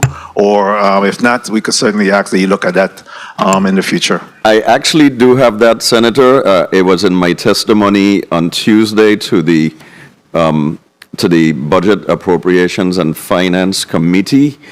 If you would bear with me for a moment, I don't want to use your time, but I do have that, and I can get that to you probably right after this meeting. Very well. I do have that testimony, so I'll go back and take a look at it again. And, it is in as there. Well. Okay, very well. And would you say that you consider each of the retirees 2 minutes. somewhat a shareholder, a stockholder within the Government Employees Retirement System? No, Senator, I won't say that they're somewhat of a stakeholder, a shareholder. They're absolutely a shareholder in the retirement system. It's their money. Exactly. And for that reason, I asked that question because I think it's critical that we continue to educate and train those individuals, because a lot of times, especially when we look at the active employees, it's not until that time when they're considered eminent for retirement that they become very concerned with the policy, the rules and regs, the law as it pertains to retirement. And I think that part of your task in this position is to really continue to be able to educate and train our government employees. What do you think about that? Senator, I absolutely agree with that. One of the things that we have planned for this year, the remainder of the year and into next year, would be forums with our retirees. We also have our membership services unit that does outreach to those who are nearing retirement, because part of the issue sometimes with getting 30 seconds. Retirement system in terms of getting your annuity after you file your application for retirement is that if your paperwork is not together at the GERS, and there has to be a lot of outreach and research to your past employers within the government of the Virgin Islands or the other units that comprise the GERS, that may slow you down. So we don't want to wait until you file your application. We're reaching out actively to those that are nearing retirement to ensure that their situation is straight for when they do in fact submit their application. Very well, and as my time wane down, I'm happy that, and you know that I broached this matter with you on Tuesday, but I think it's critical that we're doing the housing development as we're in this housing crisis, and I've been at this rant since 2015 when I came into the legislature, and I'm hoping that it wouldn't take us another 10 years for us to be able to achieve this, and I know that, again, that you've made this one of your priority items, and I look forward to us being able to get that done. Equally important is the benefits software update from the V8 to the V10. I think that digital transformation, automation, technology is critical in our ability to move government forward. So I also appreciate the fact that you're making that a priority as well. But again, I'm not a member of this committee, but I felt compelled to be here and support your nomination because I think you're the right man for the right time, and I look forward to supporting you during the session and beyond. Good luck and best wishes to you and your family, Mr. Dawson. Thank you so much, Senator Francis. Thank you, Senator Francis. At this time, I will ask for my colleague from St. Thomas, Chairperson of Health, Hospital and Human Services. You may proceed with 5 minutes. Thank you very much, Madam Chair. Valentino McBean, Leona Roberts, Benjamin, Conrad, Ricky, Francois. Those are all dear and important, esteemed members of our community. Mr. Francois, Ricky Francois was my boss for about 18 years, so I'm like a protege of him.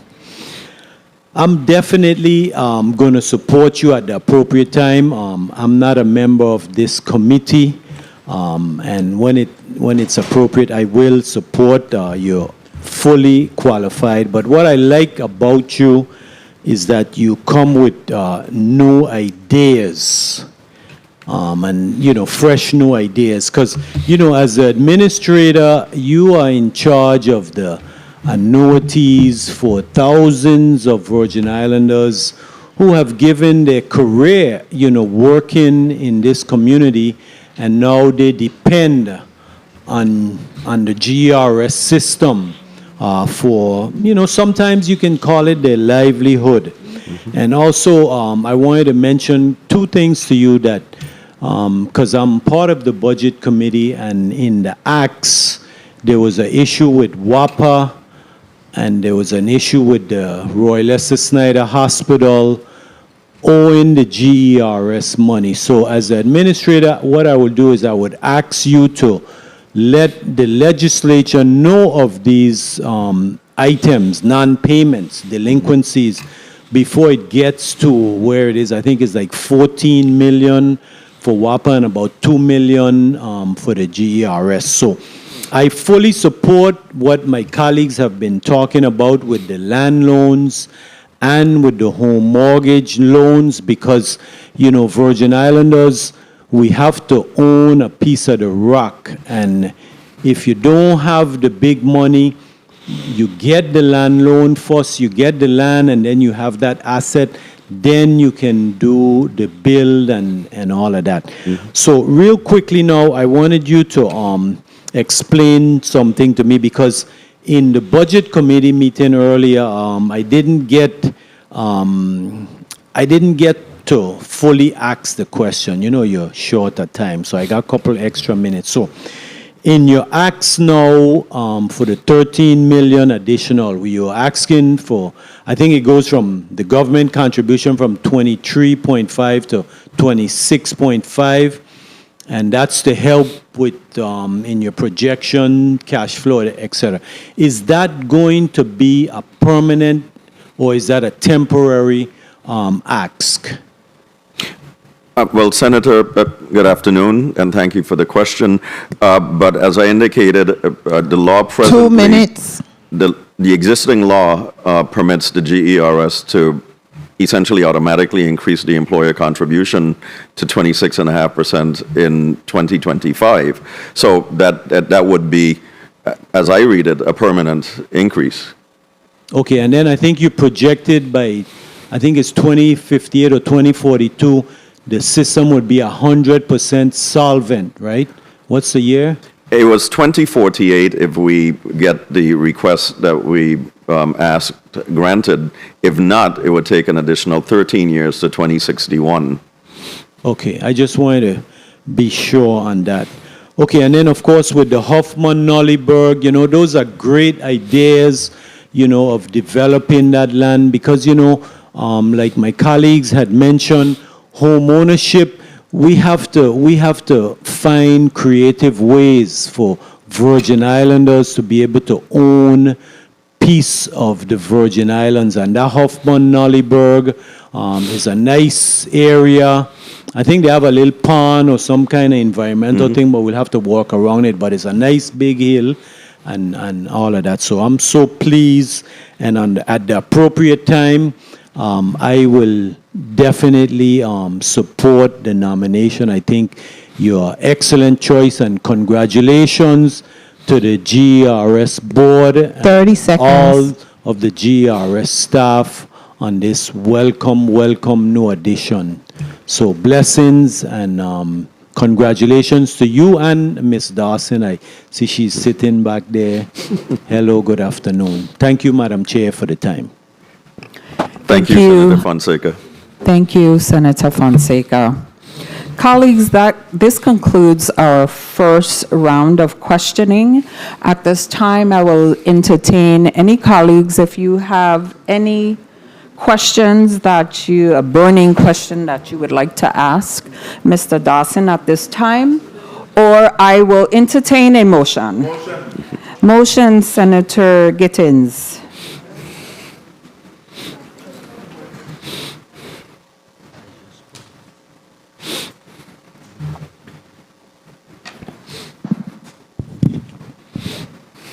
Thank you, Madam Chair.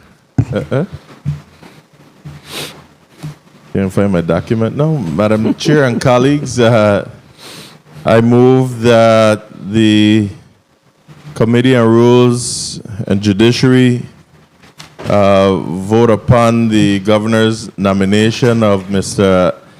Angel Dawson to serve,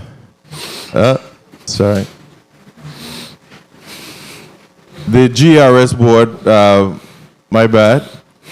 The GRS board nominee, Mr. Angel Dawson, to serve as the next administrator of the Government Employees Retirement System, that this nomination be voted upon favorably here in the Committee on Rules and Judiciary and be forwarded to the full body for further consideration. I so move.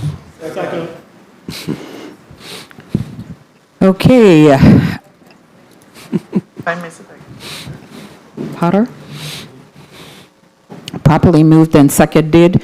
Angel Dawson, Administrator, nominee for the Virgin Islands Government Employees Retirement System, has been properly moved by Senator Gittins and seconded by Senator Potter, Senator Johnson, Senator Bolkes, Me too. Senator Joseph, Senator James? Senator James. Roll call on the motion. Senator Angel L. Bolkes Jr. Senator Bolkes Jr., yay. Senator Diane T. Capehart. Yes. Senator Capehart, yay. Senator Kenneth L. Gittins. Senator Gittins, yay.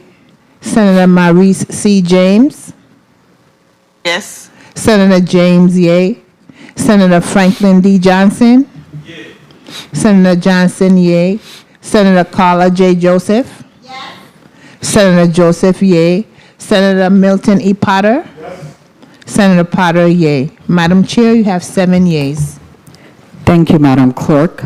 The Government Employee Retirement System Board, as nominated to the GERS administrative position, has been voted upon favorably, passed by the Committee of Rules and Judiciary, and will be forwarded to the full body for further consideration. I want to clap, but I can't. Mr. Dawson, I just want to say thank you. You are also a breath of fresh air coming to the GERS institution. I look forward to big things happening. At this time, I'll give you the opportunity to have a few words. Well, thank you so much, Chairman Capehart. I'd like to thank you and your staff that really facilitated the process of my nomination. And I certainly would like to thank the senators, the members of the Rules Committee, for their very kind words of support. Truly appreciated, and the other senators that spoke on behalf of my nomination as well. I'd certainly like to once again thank my wife for literally being behind me, and for the members of my staff that are here today. Thank you once again. I'm truly humbled because ever since my nomination was announced and made public, the Saturday after that, I went to Home Depot and I realized the importance of the GERS to members in this community, because I didn't even make it into the door good yet when I was, when I say assailed, I don't mean in a negative way, but certainly approached by a number of individuals who extended their encouragement and support to me, but also had some very pointed questions about the retirement system, including when loans would be restarted. So I knew I was in for it right away. But it's been very heartwarming because there's been so many expressions of support from individuals throughout this community. So I look at this as being a sacred pledge to the members of the retirement system, the active employees and the retirees. And it's a trust, and it's one that I will work very hard every day, provided, and once I'm confirmed, to ensure that that confidence is well placed and is never violated. So thank you very much. I truly appreciate you. And also the members of the Board of Trustees that had the confidence in me in the first place. So thank you so much. Thank you. Thank you. We look forward to big things happening at GRS. Indeed. And I'd just like to say thank you to the nominees today, Mr. Selwood, Mr. Dawson, for coming out today, along with my committee members, non-committee members, the support staff. Thank you, media, legislative reporters, Sergeant of Arms, for your assistance today. I would also like to thank central staff and my staff for providing additional support for this meeting today. There being no further business to come before this committee, the Committee of Rules and Judiciary is hereby adjourned. Right.